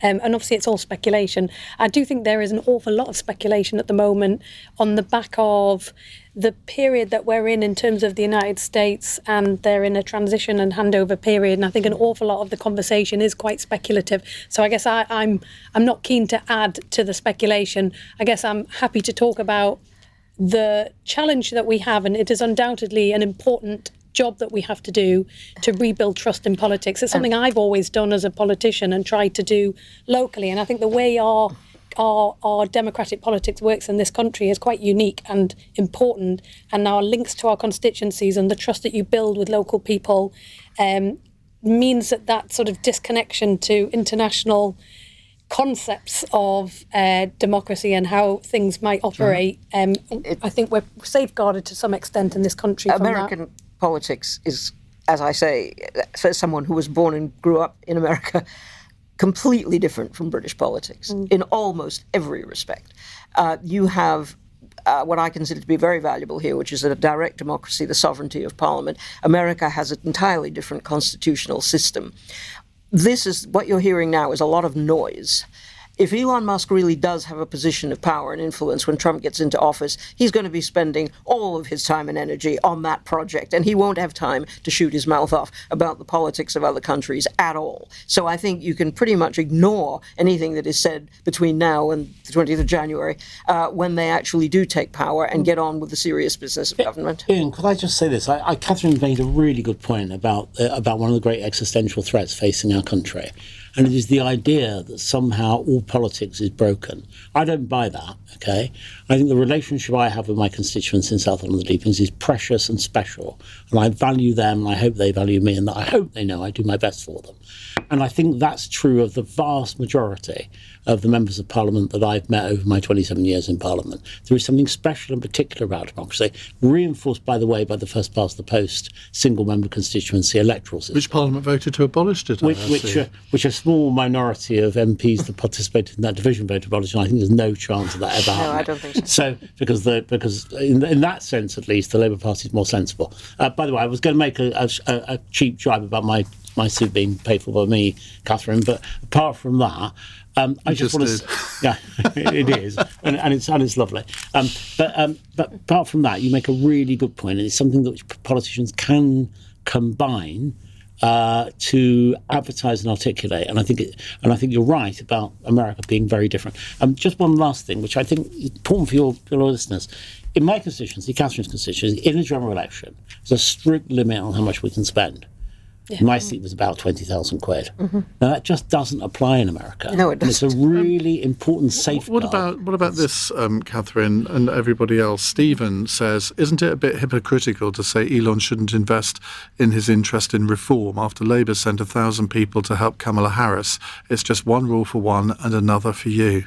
Yeah, that's true. Well, it is. I'm not sure it was 1,000. Labour were very unwise to do that. Labour were very unwise to do that. Hang on, let Catherine answer. It's not the same thing at all. And I mean, I think Nigel Farage has potentially been in the United States more than he's been in his own constituency. I think as sister parties, there has always been a reciprocal arrangement that you go and you visit and you spend time with activists, and they really appreciate the booster support. It's not going to make a fundamental difference to the outcome of an election. It's just and obviously there's been questions raised about it, but in terms of it's people doing it in their own time, in their holidays, because they organised by the Labour Party. Yes, and paid for. It was organised. Their expenses were paid by the Labour Party. It was organised by the Director of Operations. Not that I'm aware of. I know people who went in their holidays. They paid themselves. They spent their free time. Well, they might have done that, but it was coordinated by Labour's Director of Operations, who put it on LinkedIn and then lived to regret it. Fellow sister parties in fellow democracies go and spend time in other ones because let's move on. You share best practice. Okay. Cross Question with Iain Dale on LBC. 8:34 on LBC. At 9 o'clock, we're going to mark International Day of Persons with Disabilities, which I think is the most awfully titled International Day that I've ever heard, but it is important. And someone alerted me to this a couple of weeks ago when we marked another International Day. And so we're going to talk about the challenges that people with disabilities face in their lives and what should be done, because there is always this feeling that people with disabilities aren't at the top of any government priority list. So we're going to try and identify a few issues that maybe the government should take a little bit more seriously than it has done. And I'm saying it, I don't mean this particular government, I mean just government in general. So that will be coming up after 9. So we'd love to have your involvement in that. Now we have Catherine McKinnell with us, John Hayes, Janet Daly and Aggie Chambray. Barry in Croydon says, what does football achieve by getting involved in gesture politics? Now you're wondering what I'm talking about. I can tell. Mm-hmm. Let me explain. Now the Crystal Palace and England footballer Mark Gahey has been warned by the FA for breaching its rules on religious slogans by writing "I love Jesus" on his rainbow armband last weekend. All Premier League captains were asked to wear these special armbands to show support for LGBT inclusion. Meanwhile, the Ipswich captain, Sam Morsey, who's a practising Muslim, refused to wear this armband at all. John? I agree with the criticism. I think it's preposterous for sport to be used in that kind of way, either way round. I mean, I'm not sure you should bring any kind of armbands about political or similar gestures and then making people wear them by obligation. I think to oblige people to wear something they don't want to wear is just not great. Not really about football, is it? We're a long way here from Bobby Moore and the World Cup. And I kind of want football to go back to being more what it once was, less about glitz and glamour and big money and political gestures, and more about winning. That would be good for England. What's wrong though with symbolising inclusion, whether it's LGBT or indeed anything else? I'm not a great badge wearer myself. I mean, I'd rather articulate what I believe in rather than kind of adopt symbols to illustrate that. But in a sport like football, male football in particular, which has always had there's never been a Premier League male footballer come out as gay, and we know that there are lots that are. There is a reason for that, and so surely for football to symbolise its support for that kind of inclusion is a positive thing. Well, I think what I'd say about that is a bigger issue at the heart of what you just said, Ian, because what people do in their private lives, how they live their lives, for me, is a matter for them. I'm completely open-minded about how people go about their personal affairs, but I don't understand why we have to parade it all the time. I don't want to parade my. But you parade the fact that you're a conservative. Well, that's politics. That's politics. That's that's the nature of my job. If I didn't do that, I'm not sure I'd be doing what I do. But I just think this idea we've all got to be incredibly ostentatious about all of our preferences seems to be very odd. Okay. It's a very modern thing, and I'm not a very wholesome one. Aggie? I'm not necessarily sure it's ostentatious just to be kind of promoting the fact that it's okay to wear a rainbow armband when you're playing football. But should you be forced to? I'm not sure. I'm not sure you should be forced to. But I absolutely categorically do not think that is a problem in any way. And I think if people, I don't think you should be forced to. But I think if people want to, that's completely fine. And I also think lots of young people, lots of kind of different types of people watch football, and if anyone's inspired by the fact that it's completely normal to be gay, to not be gay, to be straight, and if you get any kind of inspiration from your favourite footballer running around the pitch with a rainbow armband, then isn't that brilliant? And I mean, speaking as a gay man, I can't get excited about the fact that Mark Gay wrote "I love Jesus" on his rainbow armband. I mean, why shouldn't he if he wants to? But that's precisely the point. It's the identity politics aspect of it that is worrying, because it's effectively divisive. You don't have to advertise your personal life. You don't have to talk about your personal life if you don't want to. And in a sense, you're almost coercing people into publicly identifying themselves as part of a particular group, whether it's ethnic or religious or sexual or whatever. And I don't see why that private life used to be private. And it's certainly the case that people should not be discriminated against on the basis of their private lives. But why do we all have to wear badges to say what we are or who we sympathise with? But I don't think that's necessarily it. It's not that if you're gay, you have to wear a rainbow armband. It's suggesting that, But the rainbow armband becomes a symbol of the incorporation of identity politics into every aspect of public life. And that, I think, is genuinely divisive and unhealthy. This is about the tension between This is about the tension between inclusion and fragmentation. So if you atomise society into individuals or small groups of people who identify first with that group and less with everyone else, yes, you end up with a fragmentation in society, which is where we are now. Yes. And this is about identity politics, as Janet said. And I think your point, Ian, is the profound one. Why does it have to be obligatory? Well, I don't think it should be obligatory, but I mean, I talk about the fact that I'm gay sometimes on the programme if there's a news story, and I do it not because I particularly want to. I'd be quite happy to live a very, very private life, but I do it because I'm somebody in the public eye, and there are lots of people listening to this programme who are teenagers who therefore think, well, if he can do that job when he's sort of publicly out, well, so can I. Sure. And I think that's a really important thing for people in positions of influence, like footballers, like politicians, dare I say, like radio presenters, to do. Catherine? This is a very profound conversation, actually, and I think it's very thoughtful, which is positive, because I think sometimes these things can be a bit noisy and unproductive as discussions.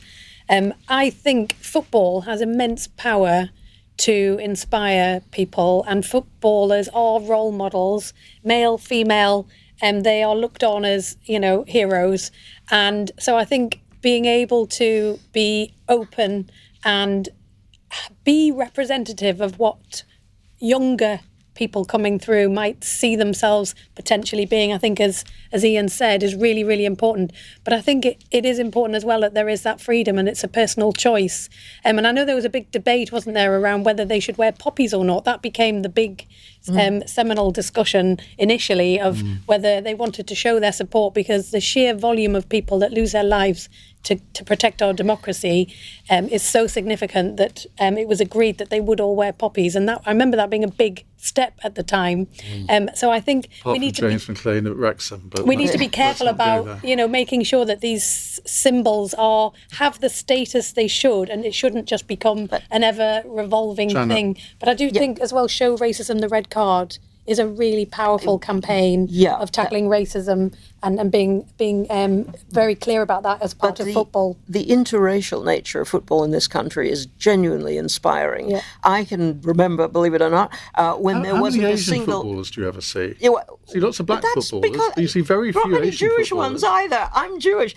Jews don't play football. Okay, I mean that's a preference. That's a preference. I mean, but what worries me about identity politics is it's tearing America apart. And for example, even on a very large scale, we're talking about women, for example. When Hillary Clinton ran for president, she ran not just as a presidential candidate who happened to be a woman, but a woman presidential candidate. And her whole campaign was about breaking glass ceilings, which is a preoccupation of maybe 10% of the female population in America. The women in the Rust Belt were worried about putting food on the table. They didn't want to hear about her feminist ambitions as a woman. And the danger with this kind of divisive identity politics is that it eliminates discussion of the things we have in common. Exactly. The things we have in common are more important than the things that divide us. We've got a follow-up question here from Ivan. Does Sir John wear a poppy? I do. Yeah. What's the difference? I said I wasn't a big badge wearer, but the thing about poppies is that they reinforce our shared sense of belonging. So they're not about an identity. If you think about the people who wear poppies, they're young and old, they're people of all political persuasions, they're people who probably have all kinds of different proclivities and interests and personal lives and so on. Well, that could be true, like gay pride. Well, yes, except that's the identification of a particular part of our community, but not the whole of our community. So there is something unifying about poppy wearing, which you can't really argue about some of these other things which identify you as being gay or as a woman or from a particular religious group. I mean, I do think there are fundamental differences here about what unites us and reinforces our shared sense of belonging and what, as I said earlier, fragments us. On this issue of obligation, the thing is no one's obliged to wear a poppy. And people neither feel should obliged, they be. though. I mean, for example, if you're a news presenter on television, you are given a poppy. Yes. You're not obliged to wear it, but you know what the fuss is if you don't. I think the poppy fundamentally symbolises the freedom that we have to wear or not wear these symbols. Do you know what I mean? It is the one symbol of the freedom that we fought for, to have the rights that we have to express ourselves politically, and to have these respect for the differences. dead, respect for the people who gave their lives. That's what the poppy is really about. And who still give their life to protect our freedoms. Yeah, and that's why it does unify us. And I think it is particular and special in a way that very few other things are. I mean, I agree entirely with Catherine about how that unites both us now with people who came before us and people who will come after. And that's part of, by the way, the shared sense of belonging, that sense of a continuum. I mean, and there are people that won't wear a poppy. They might wear a white poppy to symbolise. Stephen says, watch Celtic if you want to see Asian footballers. Also, Son and Matoma in the English Premier League. Well, that's fine, but the fact that you've actually had to mention two, I mean, I can't think of many others. No. But I mean, there's lots of sub-questions in this, and I agree with you that Son, I think, is just the most fantastic footballer.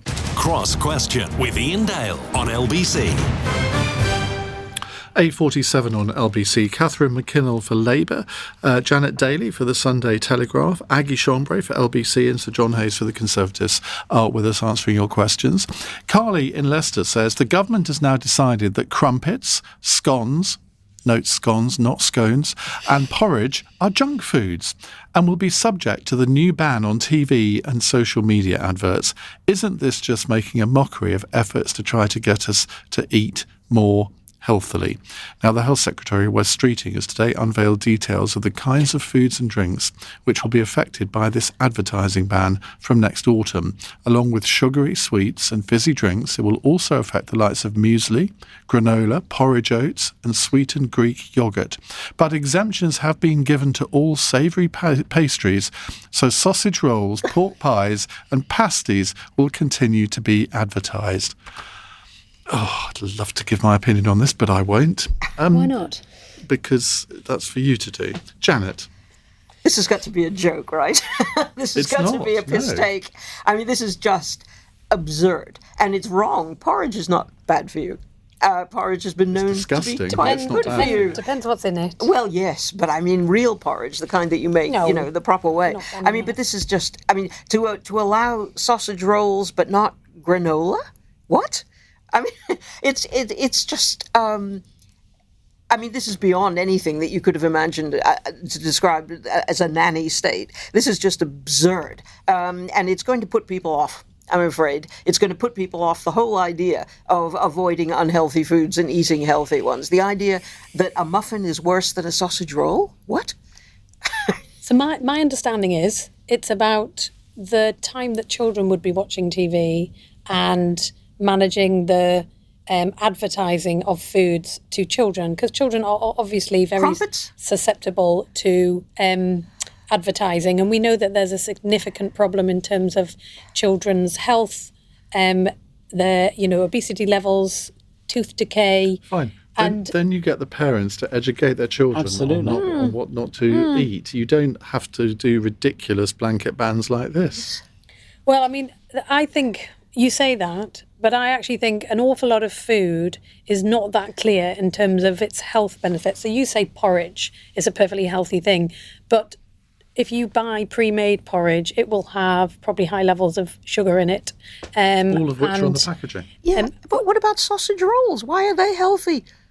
I haven't got the detail on. Catherine? Is that the Absolutely agenda not. here? No, I am the MP for Greggs. Are you? Greggs is based. Its headquarters is in my constituency, and its very first bakery is in my constituency. I love Greggs. I'm a big supporter of Greggs, and Greggs provide plenty of healthy options to eat, and support a lot of breakfast clubs as well, which is fantastic. They have always done that in the northeast, and they provide healthy breakfasts as well, because I think everything is in moderation, isn't it? You can have a bowl of porridge and then you can smother it in golden syrup and it will become an unhealthy thing. Yeah, but it's the golden syrup that's the problem. So, but I think it's all part of a broader programme to give children the best start in life, and we are absolutely. That sounds like a slogan. It's not. It's an absolute mission that we are on to give children the best start in life, and if that starts with having clear information and education about what isn't Aggie, good as for the you. youngest person on the panel here, I don't think I'm giving away any secrets by saying that. I don't know, we haven't gone through ages, but... Do you think that you would now be eating more healthily if you weren't aware of the existence of crumpets? I mean, I am 32. I don't remember exactly being a preschool child.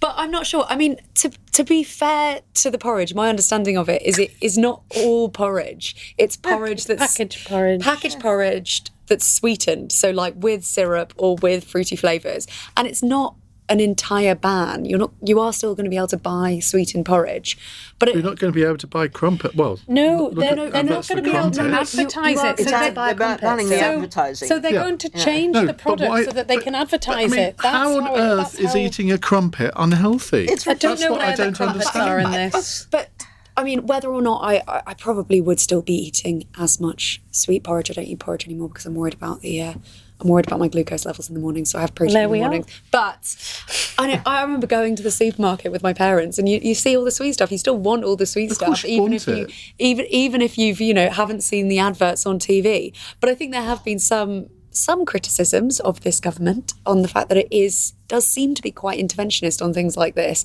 And I mean, this, has obviously, you can see it right now, live criticism of our policy. The problem is that people will ridicule it. It undermines the valid message that they're trying to get across to people.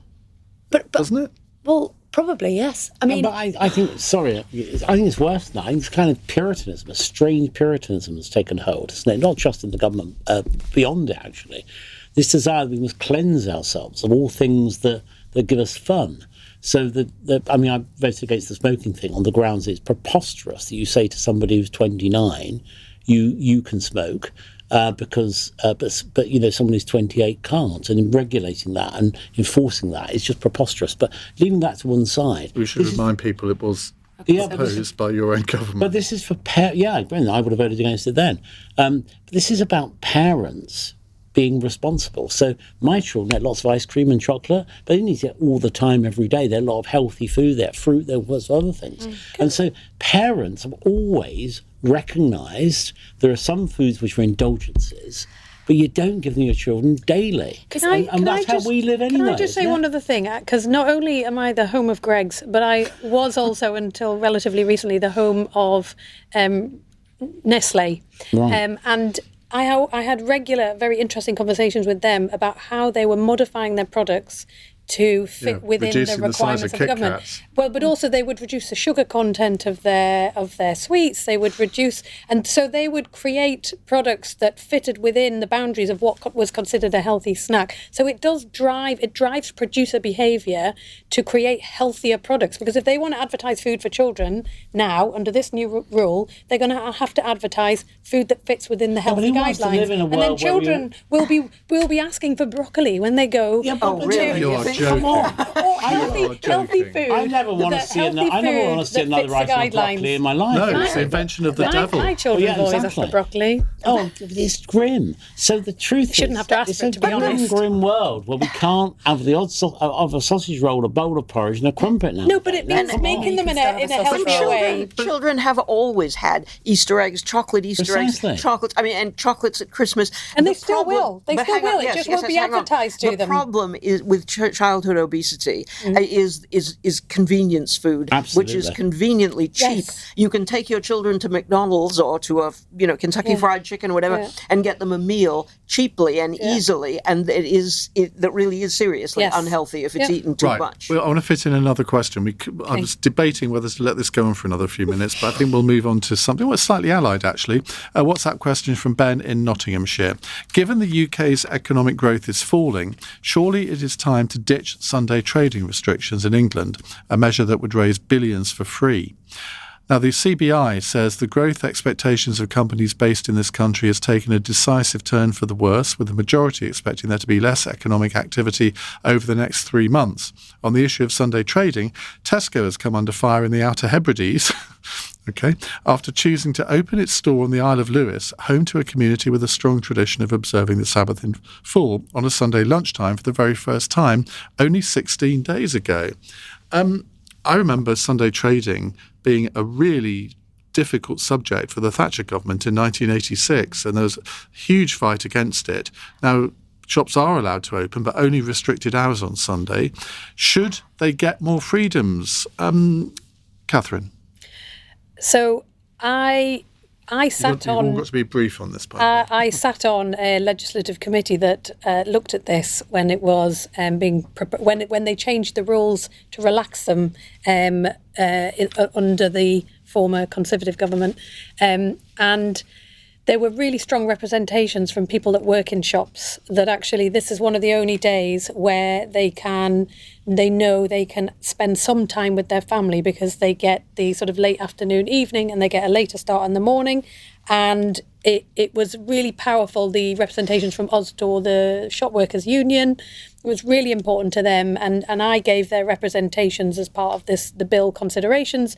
So I think some changes were made, but it wasn't made as drastically as was initially proposed, because it was appreciated that actually for shop workers in our society, which is a bit 24/7 now, that actually there is sufficient provision to not need the shops to be open, and actually for the convenience stores it gives them a better chance at retailing and competing with some of the big supermarkets. Where I live in North London, there are lots of shops and food shops, grocery shops, which are owned by immigrant communities, and they do stay open all day Sunday because they're family smaller. businesses. But If you're a because family, they have a smaller floor size. Yes, but it's also to do with the fact that it's a family business. So you're not coercing your employees. The family itself your family is running. Well, the point is, if you want to ask, your children or your wife to work on Sunday, that's okay. And so we've got 2 supermarkets in our local high street that are open all day Sunday.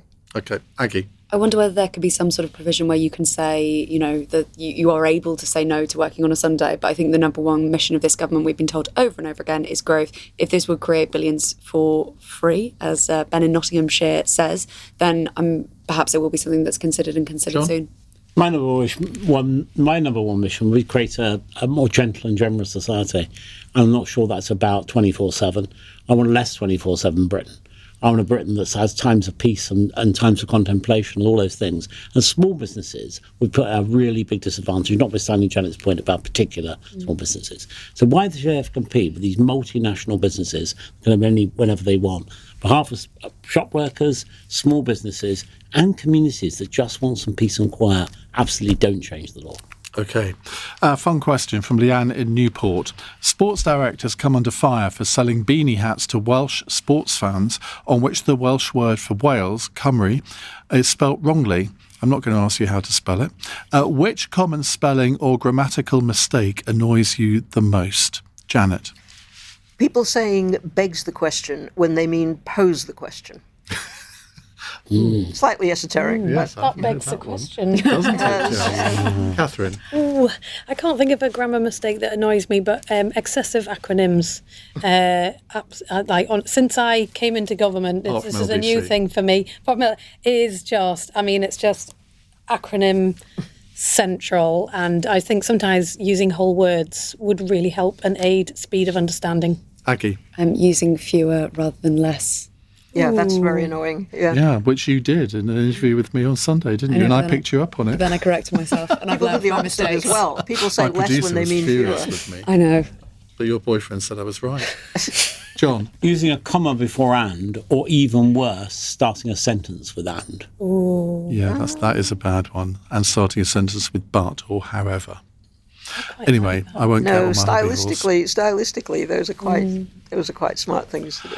Right, on tomorrow's panel, we have the Labour MP and former pollster Chris Curtis, the entrepreneur Emma Sinclair, and the political consultant and former teacher Kishan Devani, plus a representative from the Conservative Party. We know not whom yet, but we will tell you tomorrow. So, thank you very much to all of you for coming in today. This is LBC from Global, leading Britain's conversation with Iain Dale.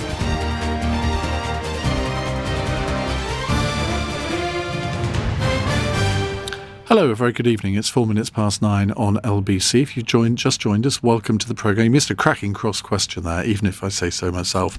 Now, I want to talk about disability because today is the International Day of Persons with Disabilities. It's a United Nations organised event. It's been going on since 1992. And it effectively, it, I suppose, helps awareness of disability issues because I think people who have no experience of disability themselves, they maybe don't know anyone who has a disability, you sort of go through your life without a care in the world, without really being aware of some of the difficulties experienced by people, not just with physical disabilities, but also maybe mental health issues as well, because I think that nowadays counts as a disability too. Now, 1 billion people, that's 15% of the world's population, experience some form of disability during their lives. And in the UK, 1 in 5 individuals of working age are disabled or have a long-term health condition. And that's quite a stark statistic, isn't it? And I wonder if you say the word disability, what's the first thing that comes up in your mind? Because if I was to answer that question, I think I would say, well, somebody who's lost a limb, maybe. That's the most obvious sign of disabilities. But there are many, many hidden signs as well. And some disabilities affect your ability to work, others do not. But there's also a presumption, I think, among too many people in our society that if you have any form of disability, that somehow you're disqualified from certain jobs. Now, I mean, clearly, if you have lost a limb, it's going to be difficult to do some jobs. But I think there is too much of a generalisation that disability means that you can't get into the workplace. And I think a lot of people with disabilities really resent that. And I don't blame them at all. So the point of this hour is to raise awareness of disability issues. And I want you to do that rather than just me prattle on about it. But we've also got a guest with us for this hour, and he's very happy to take your calls as well. It's Philip Connolly, founder of the Disability Resilience Network. Philip, very good evening to you. Now, what is the Disability Resilience Network? Good evening to you. Largely, it is what it says it is. I wanted a unifying concept. I wanted something that was bigger than even disability. And so there are only two options in a way, and I'm in favour of both. Sustainability on the ecological side and resilience on the social impact side. Is there anything I said in that introduction that caused you to wince at all? Did I get anything wrong? No, I think sometimes people are a little bit too precious. I think it's about goodwill, and you've made an endeavour to be familiar with the language. Well, I'm always very careful, or try to be careful with my language in this area. I always remember somebody, I can't remember who it was now, but this is donkeys years ago. Somebody, I think I referred to the word nutter, and somebody said, don't use that word because it's really stigmatising with people with mental health issues. And then I remember interviewing Nick Clegg when he was Deputy Prime Minister, and for some reason he used that word nutter, and I found myself correcting the Deputy Prime Minister for the use of his language. But there is hurtful language, isn't there, when it comes to disability? I think it's important now to try to put everything into a positive language. So, for example, instead of saying people are sufferers, saying that people are facing the challenge of. And I noticed, I was looking at the campaign run by Down syndrome people, and their strapline was, assume I can. And I thought it was a really important change in outlook. Because the language has evolved over the years. When I was a child, we would refer to handicapped people, which is in itself a negative word. Now, disability is the opposite of people with ability, so that's a negative word as well. I wonder whether that needs to be. A lot of people don't like the word disability for perfectly good reasons, and so because it comes from the word dis, meaning less than. Yeah. So you're less than able.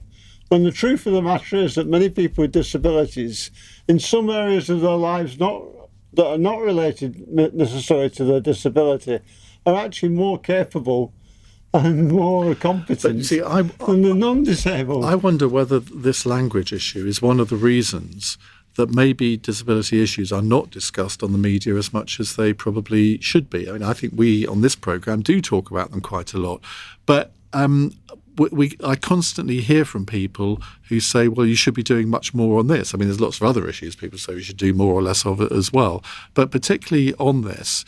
But as I say, what I want to try and do in this hour is for people with disabilities to ring in and explain maybe what that word means to them, but also how their lives are impacted by the societal pressures, the fact that maybe our systems of government don't do enough in their view, or in your view, to assist people with disabilities maybe to get back into the workplace. I think you're quite right. I think there should be much more media attention. That's because if you say whatever our objectives are as a society, as 7 billion people wanting to have some kind of common interest, disabled people are the most disadvantaged. It might be in poverty, it might be in participation, it might be in ambition or aspiration, but it's disabled people are always at the top of the list. And if you look at any of the protected characteristics, of which there are 9, if you drill down into those statistics, it's the disabled who are pregnant, or the disabled who are black and minority ethnic, the disabled who are gay. It's those are the people who have the biggest disadvantage. So clearly, as a society, we're missing a trick in understanding poverty, for example, if we're not dealing with the fact that 50% of households in poverty have a disabled person in them. 50%? Yes. I didn't know that. I mean, that is a very surprising statistic, isn't it? Well, or is it? It's not that surprising, but it's surprising how few people know it. Well, I'll admit to not knowing it. Sal says, as a group, we disabled people are the most inclusive group there is, mainly because anyone not a member is but one serious fall, sudden lapse of attention, yours or someone else's, or illness away. Perhaps that is in part why, bizarrely, our needs are often sidelined or simply minimised in mainstream conversations. You know, that is so true, isn't it? Because last year, was it last year or was it this year? No, it was last year. I broke my hip and I was in a wheelchair for a time and sort of on crutches. And for the first time in my life, I experienced what it's like on public transport, being in a wheelchair. And I mean, it was great. The people at the stations, I said this in the last hour, people at stations were incredibly helpful. So were most people. But I did think to myself, if I had to do this every day, that would be quite a burden. Well, sometimes disability evokes fear, sometimes. Because in a way, we're all on a journey to being disabled if we live long enough. But at the age of 75, 96% people wear glasses, 18% have an hearing impairment, over 1 million people will have dementia. And so, in a way, and yet life expectancy is actually beyond 75. Mm. So in a way, we're all in this journey towards disability, which gives us something in common, strangely enough. Gives us a way of thinking about the world. But I don't think people think in that way, do they? They don't. I mean, if you're in your 20s or 30s and you're perfectly healthy, and you don't sort of start to think, well, maybe when I'm 60 or 70 or 80, I will have developed some sort of disability. You just don't think like that, do you? Well, actually, they might not think like that. But with the advanced ageing in society, the likelihood is that they've got a parent or a grandparent who's already in that situation. Mm. And so they've already got some kind of contact. But they're not usually stopping and thinking that's what we have, what the link is. Lots of WhatsApp messages and texts coming in. If you want to give us a call, we'll come to your calls in a bit. 0345 6060 973. Ash says, I have both ME and I'm autistic. The ME leaves me unable to work because people want you to work set hours and often in the office, which can feel stressful anyway with the autism on top. I think that's less so now, don't you, Philip? I mean, it used to be you would work 9 to 5 in an office or in a factory or whatever you were doing. Nowadays, I think employers are much more flexible. Anyway, Ash continues, I would like the government to help me get very flexible work in the computer programming space. Most of my life is resting, but I very much want to earn money and not be reliant on benefits. I would have thought that was the perfect job for somebody in that position. Well, I think with Ash, there is a technique in which people call studies of time, in which people could log on to do a piece of work, or a slice of work even, when they're well. And so... So that's an established scheme? Sorry? That's an established scheme? No. Believe it or not, this is an idea that's been around for decades. But why hasn't it been adopted? And it would be a good way in which the government could respond to the needs of people with fluctuating conditions. Mm. But this doesn't happen, because there's a huge lack of imagination on the part of government about how to help people into work. But it's also private sector employers that you'd think, well, they ought to be able to see the advantages of offering schemes like that. Yes, I mean, I ran a business competition of all things called a Blind Bit of Difference. And it was won by 2 Koreans. And the Koreans were offering, in effect, a studies of time concept based on people with disabilities, teaching people in China conversational English. And they produced a business plan for me that would employ 6,000 people. Wow. And because of the premium was only on being able to hold a conversation in your own language and help somebody to understand that conversation in a different language, it didn't require any qualifications even. And did they do it? Never happened. Sounds a good idea to me. Right, look, we're going to take calls. We're going to take more of your WhatsApp messages and text messages in just a moment. Philip Connolly is with me, founder of the Disability Resilience Network. Iain Dale on LBC. It's 18 minutes past 9 on LBC. Philip Connolly from the Disability Resilience Network is with me, and we're going to be taking your calls. We're asking, what are the toughest challenges of living with a disability in modern Britain? What kinds of progress have been made when it comes to increased equality for people with disabilities? And before we come to the calls, let me just put that question to you, Philip, because it's very easy to just concentrate on all the negative things in society and things that maybe are where people with disabilities aren't being treated properly. But there's been a hell of a lot of progress in the last 20 or 30 years, hasn't there? Oh, yes, fantastic. It's sensational amounts in some regards. Because when you think of the word handicap, came from the idea that people sat in their wheelchairs with a cap in their hands, begging for money. Is that where it came from? Yes, that's where it came from, handicap.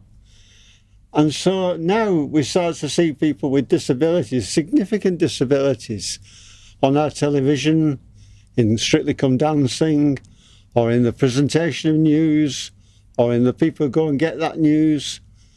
And so there are obviously technologies made a lot of that possible. So citizen television, citizen news. And how important is it that people with disabilities are portrayed in TV dramas, that you've got government ministers and MPs that do their jobs with disabilities, which, I mean, you would often have MPs sort of with wartime injuries, which led to them being disabled, but very few others. And yet, various MPs with cerebral palsy. There was Robert Halfon was in the last government. Yeah. Paul Maynard, and I think there's a female Labour MP also with cerebral palsy. So, I mean, what I'm saying is, it doesn't have to hold you back in these kind of areas nowadays, whereas it would have done 20 years ago. Yes, there has been a lot of progress, but when we think, for example, on the MPs, we could think of 3 names maybe, and yet there's 650 MPs. So there probably ought to be about... Yeah, well, there probably ought to be about 130. Really? Yeah, and we can think of 3. So it's a good... So what we're starting to see is the pioneers. Yeah. We're starting to see the leader, in effect, leaders and self-appointed leaders who are coming in and advocating for the change and demonstrating that the change is possible. And I suppose things what we're yet to see is a mass dissemination of that. Which will probably come over time. But I mean, in a sense, things like the Paralympics mean that we don't sort of gawp at Paralympics anymore. It's considered a normal thing that we all watch and we all take a lot of pleasure out of. Whereas I don't think that was the case 30 or 40 years ago. People saw disabled people as othered. Do you know what I mean by that? Yes. I mean, there's still that to an extent, but not so much as there was maybe a couple of decades ago. I was very attracted by the Hindu philosophy. In Hinduism, they said there's only one sin, the sin of Attavada. And the sin of Attavada is the sin of separation. So men from women, black people from white people, the disabled from the non-disabled. These are all separations in our society. And what we need to do is to borrow the good concepts from elsewhere, which is what's happening in effect in a multicultural society. It's happening anyway. We borrow the music and the rhythms, for example, and the beats of other music, and enrich our own. We can do this in philosophy too. And I think I would encourage everybody to think we're going to combat that sin. We can remove that sin in our working areas and our lives, in our lifetime. Let's go to a caller. Sharon is in Stafford. Hello, Sharon. Hello there, Iain. Nice to speak to you. Hi. I think the first thing I'd like to say is that disabled people are not a homogenous group. And my experience as a blind woman is different to the experience of another blind woman. However, what I would say is that over my lifetime, I don't think there have been the improvements that I would have hoped I would have seen. I lost my sight when I was 17, and my husband is a blind person and was born blind. And we I think, understood quite early on that if we didn't have a qualification, we didn't achieve a certain level of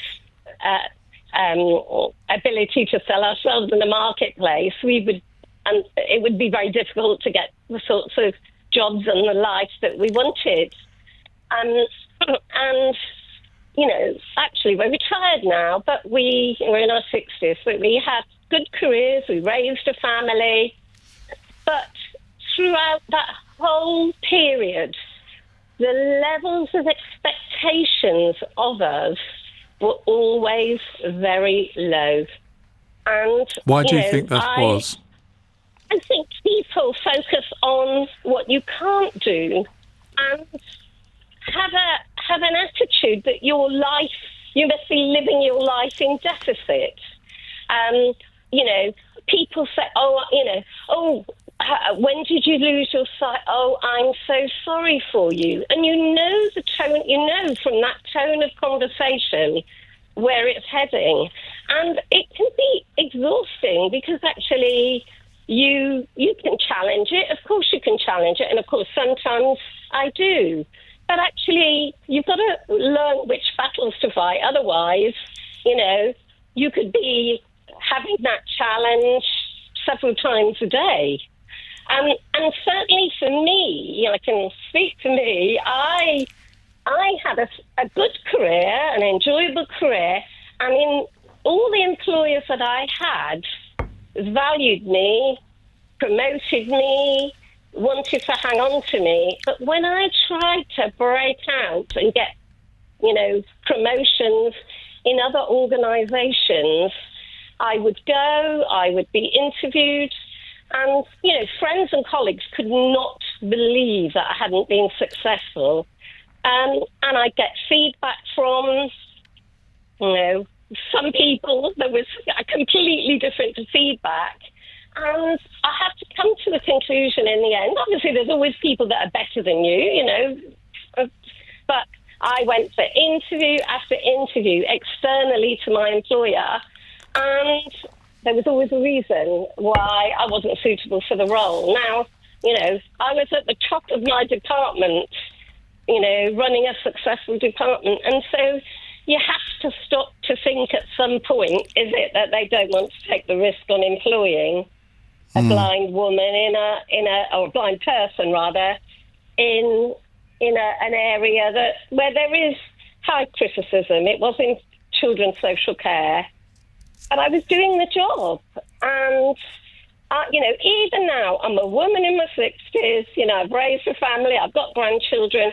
And sometimes I'm shocked the things that people think it's okay to say to me. But you wouldn't say that what? To another woman you wouldn't say it to another woman. It doesn't matter what age they are. Private things, and even things like, who cooks for you, dear? Oh, how patronising can you get? Yeah, and this is not uncommon. And for me, yes, of course, I accept completely there are barriers to employment, and, the whole system for supporting people in employment needs a severe overhaul, because actually, I know of visually impaired people who've had to let jobs go because they've not been able to get the support they need via the government scheme.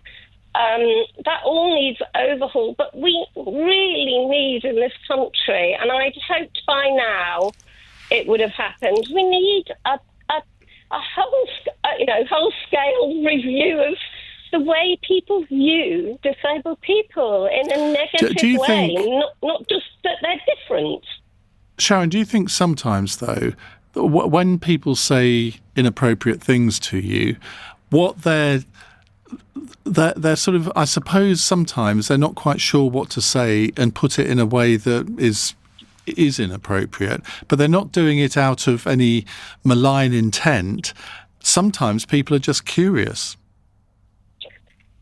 Well, yes, I'm guessing that is the case, but you know, in the same way that I wouldn't go to my neighbour or someone I met for the first time and, you know, I might be curious about something, but, you know, I would think, is this an appropriate thing to ask another person? And, you know, to an extent, I mean, you know, I have had times in my life when I've had to turn and say to somebody, I am not 5 years old.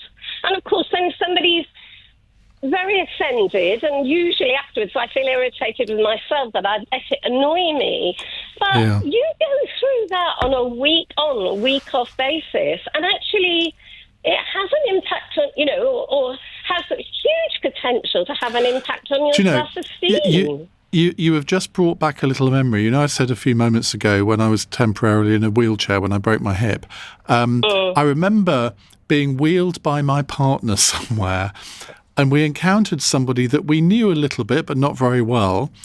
And this person talked to my partner about me as if I wasn't there.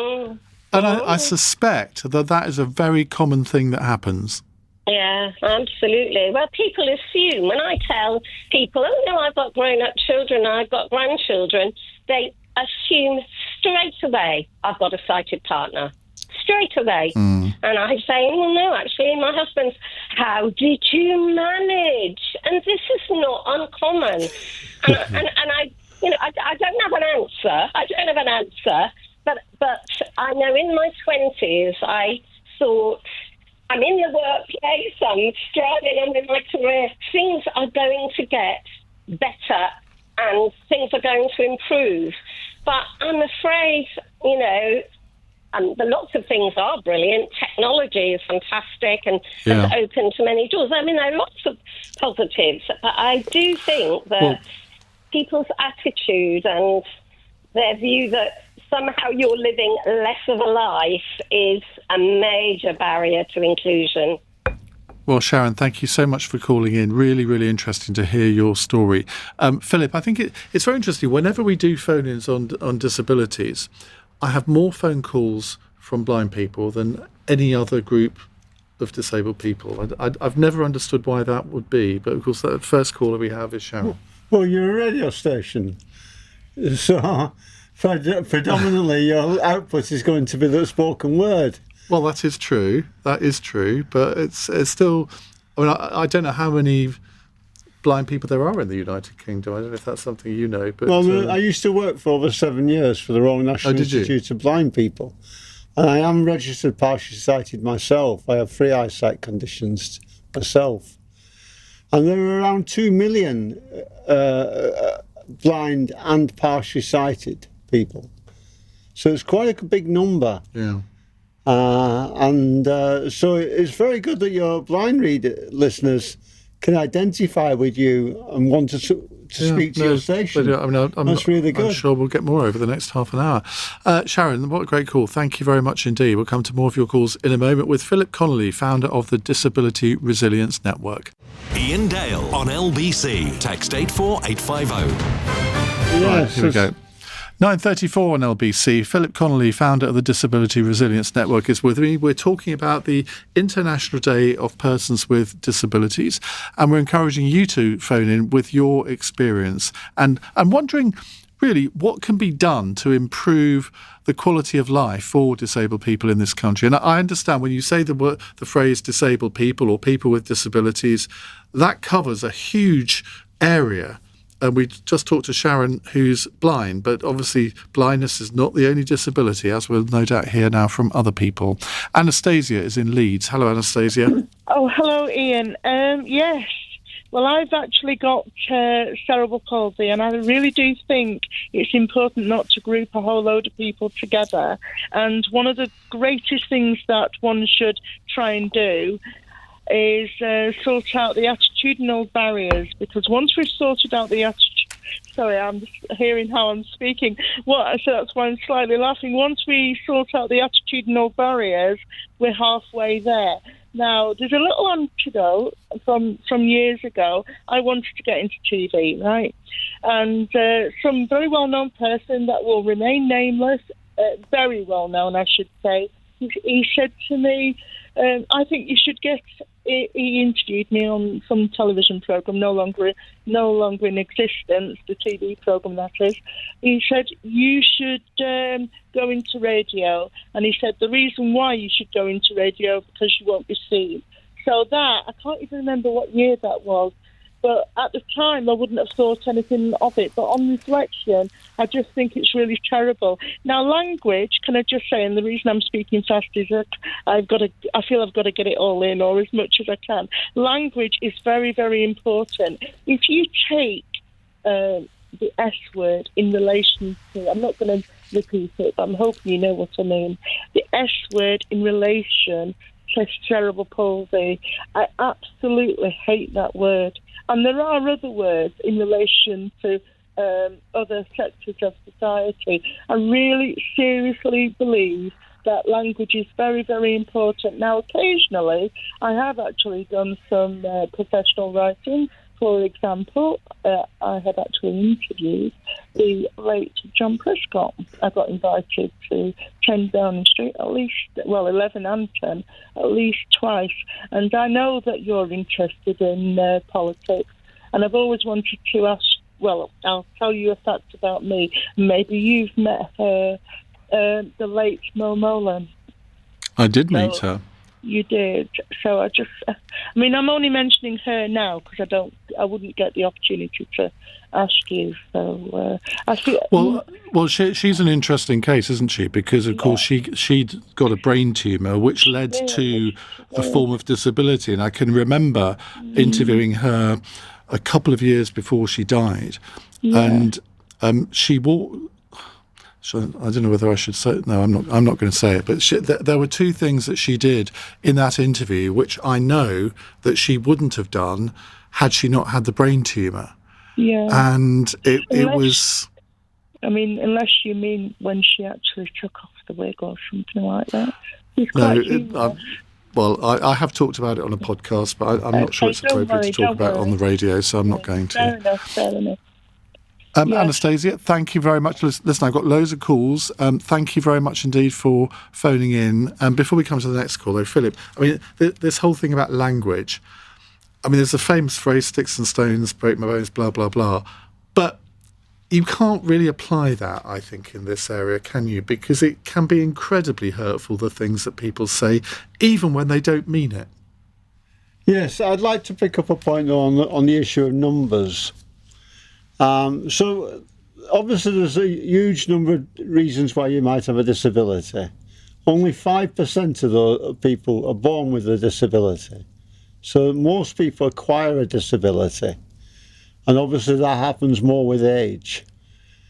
And so what I thought the unifying thing would be to do is not to, in a sense, to directly talk about the disability, but the adaptation to the disability. Because almost everybody with a disability has been through a process of acquiring an adaptation. Yeah. And that's why resilience is the psychology or the propelling force that drives us towards adaptation. It's just like evolution. And so resilience is a way of saying that we've all got this experience in our side of us. Even non-disabled people might be, because of bereavement, could have this experience inside of them. And therefore we can create a unifying force around adaptation to our disabilities. Now you just used the phrase non-disabled people. Yeah. Now, people used to say able-bodied people. Yeah. I mean, is that what we should be saying? Well, you can be disabled, but in effect, not experience the disability because your adaptation is so good. Okay. In a way, in a small way, this might happen even with like Paralympians, because they have a personal champion, sports facilities, nutritionists, paid time away from work to train. They have so many advantages that the general population have. That I think the worry for me is the general population can only relate to them on the day they do the running. And then not on any other day that they're in training. But then again, nowadays you see a lot of Paralympic athletes on lots of different television programmes, don't you? Again, which you, even 10 years ago, I don't think you would necessarily have. Yes, they have become celebrities, and that's a good thing. They have become role models, and that's a very good thing. But the problem is they still represent elite sport, not elite lives. Right. A text here from Shani who says, regarding the term disabled, in the United Arab Emirates, they use the phrase people of determination. That's a good one. I really like this phrase as it's inclusive and positive.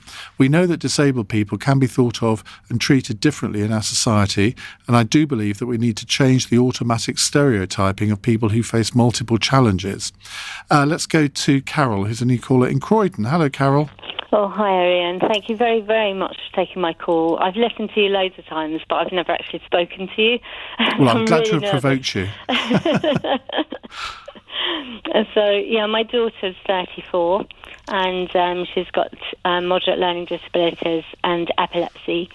And so we find for her, my husband and I are sort of in our 60s now, and, so we're getting older, but she finds it quite hard. She can't go out on her own safely, and so she's reliant on other people to go out and about with her. And she finds it quite hard just to, have friends her own age, and there are a few groups around, but, not every day, in-person groups. So she does find that she's quite isolated and finding it quite hard to make friends. So she absolutely loves dogs, loves horses, and she's got her own assistance dog, which she's very lucky to have that. You mentioned the word isolation there. I wonder if that's a very common thing that is experienced by people with disabilities. Yes, yeah, absolutely. So we do actually run some Zoom. We have Zoom sessions, and she counts all the people on the Zoom sessions as her friends. We aim to have a really good time, and we do music sessions and drumming, and where places are and animals, and we have a brilliant time, and we have people with a whole range of disabilities join us on those Zoom calls. And that's a huge way of connection, because some of those people can't go out. Some people join us from hospital when they're just sort of lying in the hospital bed, and they join us and they have no visitors, but they can join us on Zoom. It's absolutely brilliant, Ian. So she does love that, and we do run those every evening. So she has those, and I feel like, for me, I'm working with the best people in the wherever, because they haven't got a malicious bone in their body, and they just want to have a good time and be together. I mean, that sounds fantastic, and a fantastic experiences had by everyone, which I guess is what we would all want. What would you like to change in society to enable your daughter to have a better life? Wow, that's a really, really huge question. That's why I asked it. We've worked very hard, Ian, at trying to give her the best life, so she does go horse riding a couple of times a week, and she goes out with paid people, dog walking, and, we're lucky that our council give us some money to help pay for the carers that she goes out with. And so I think, we work really hard. She can have up to 700 absences every day, but we work really hard at keeping her happy and keeping her. It takes all our energy, really. We don't really do anything else.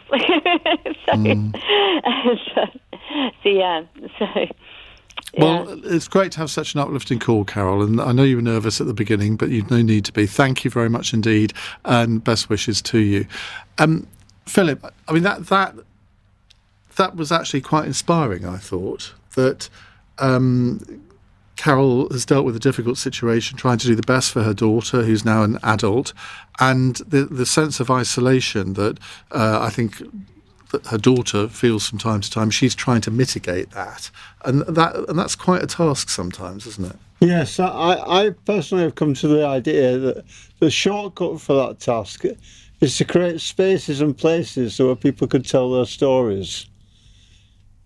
Because we've all got a story, all your listeners have phoned in with stories. Your life, in a sense, takes place within a story. Yeah. And the whole of life takes place inside a narrative. And at the moment, our narratives tend to be old ones and need renewal. And because the story can either constrain or liberate. And if we create more stories and give people the scope and space and place to tell their story, it will liberate them.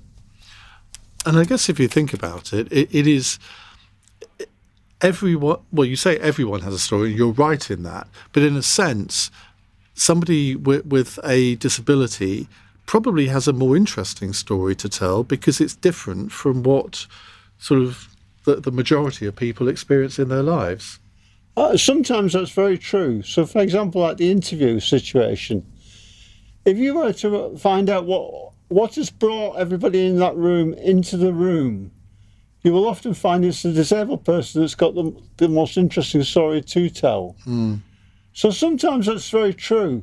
Not always, because I don't want to label the non-disabled as being boring either. Everybody has an interest. Let me break it to insight. you. Some of them are boring. but stuff that you have to interview them. But that phrase from the United Arab Emirates, "people of determination," I mean that is a fantastic phrase, because if you think about it, look, we all like to think that we're determined, but if you have hurdles to cross, barriers to break down, you're probably going to be a more determined person than someone who just sails through life with no barriers at all.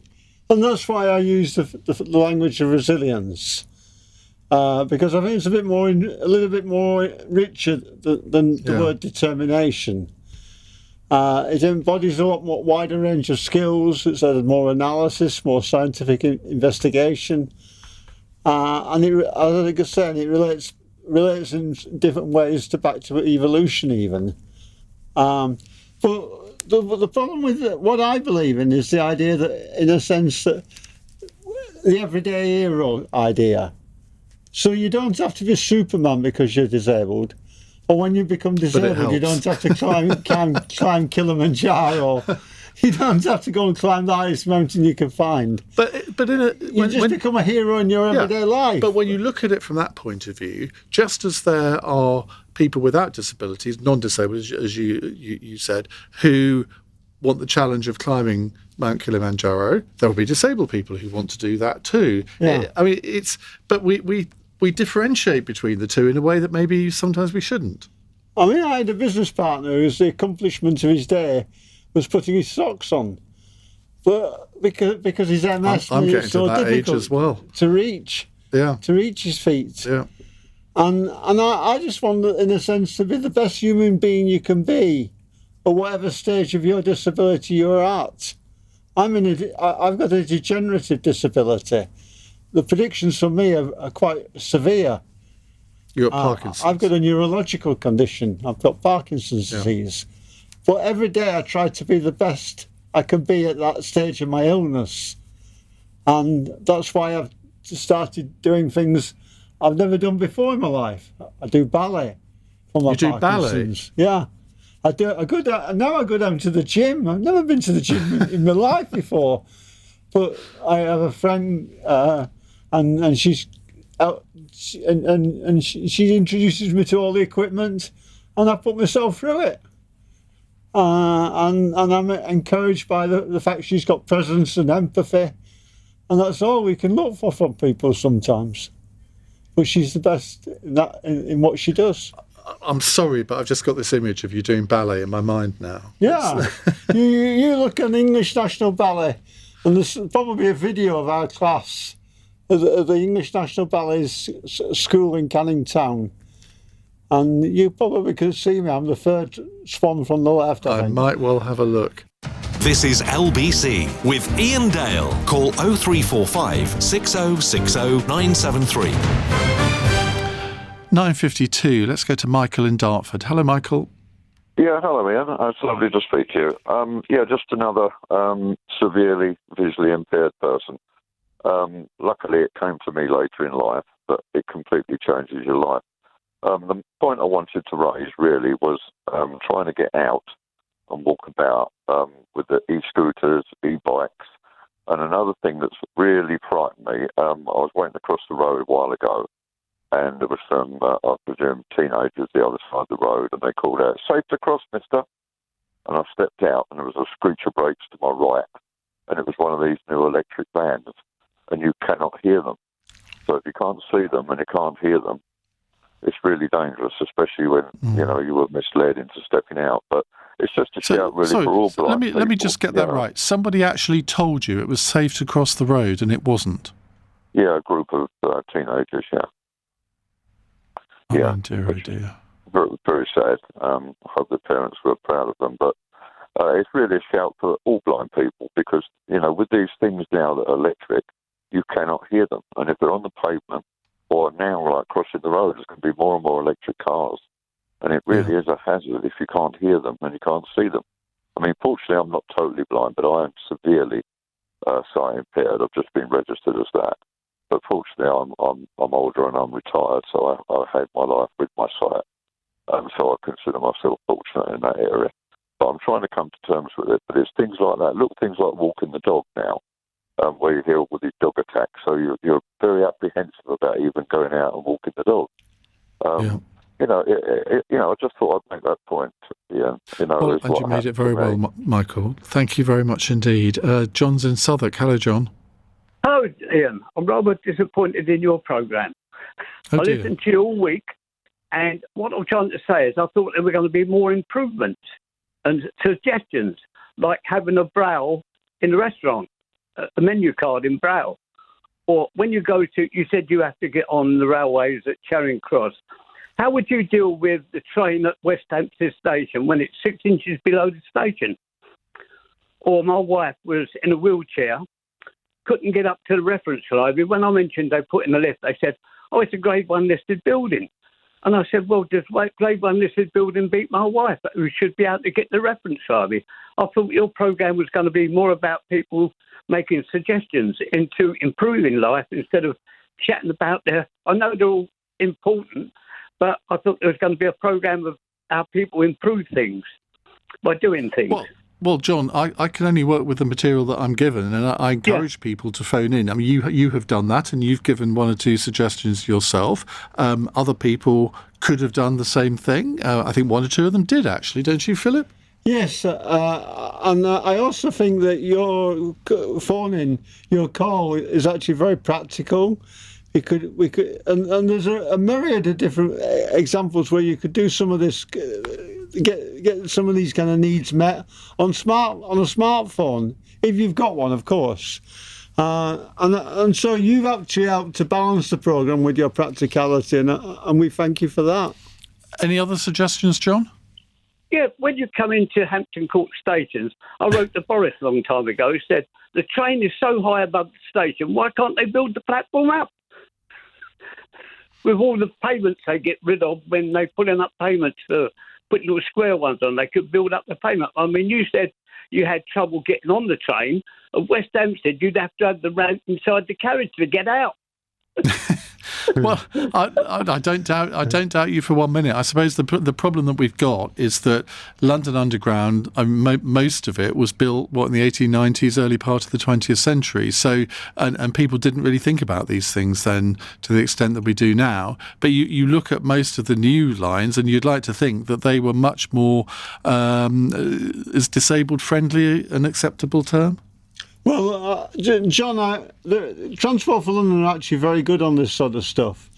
And what they need to do is to hear of your experience.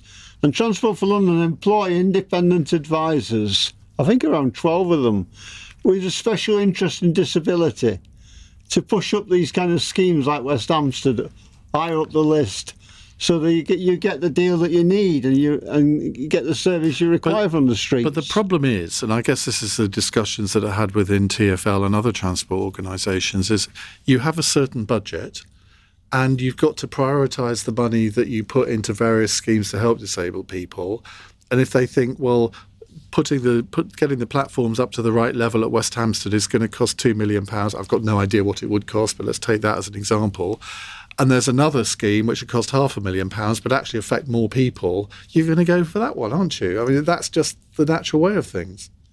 Yeah, but I was just so encourage you to make your case, John, and maybe send it to Iain or myself, and we'll forward it to the right people for you.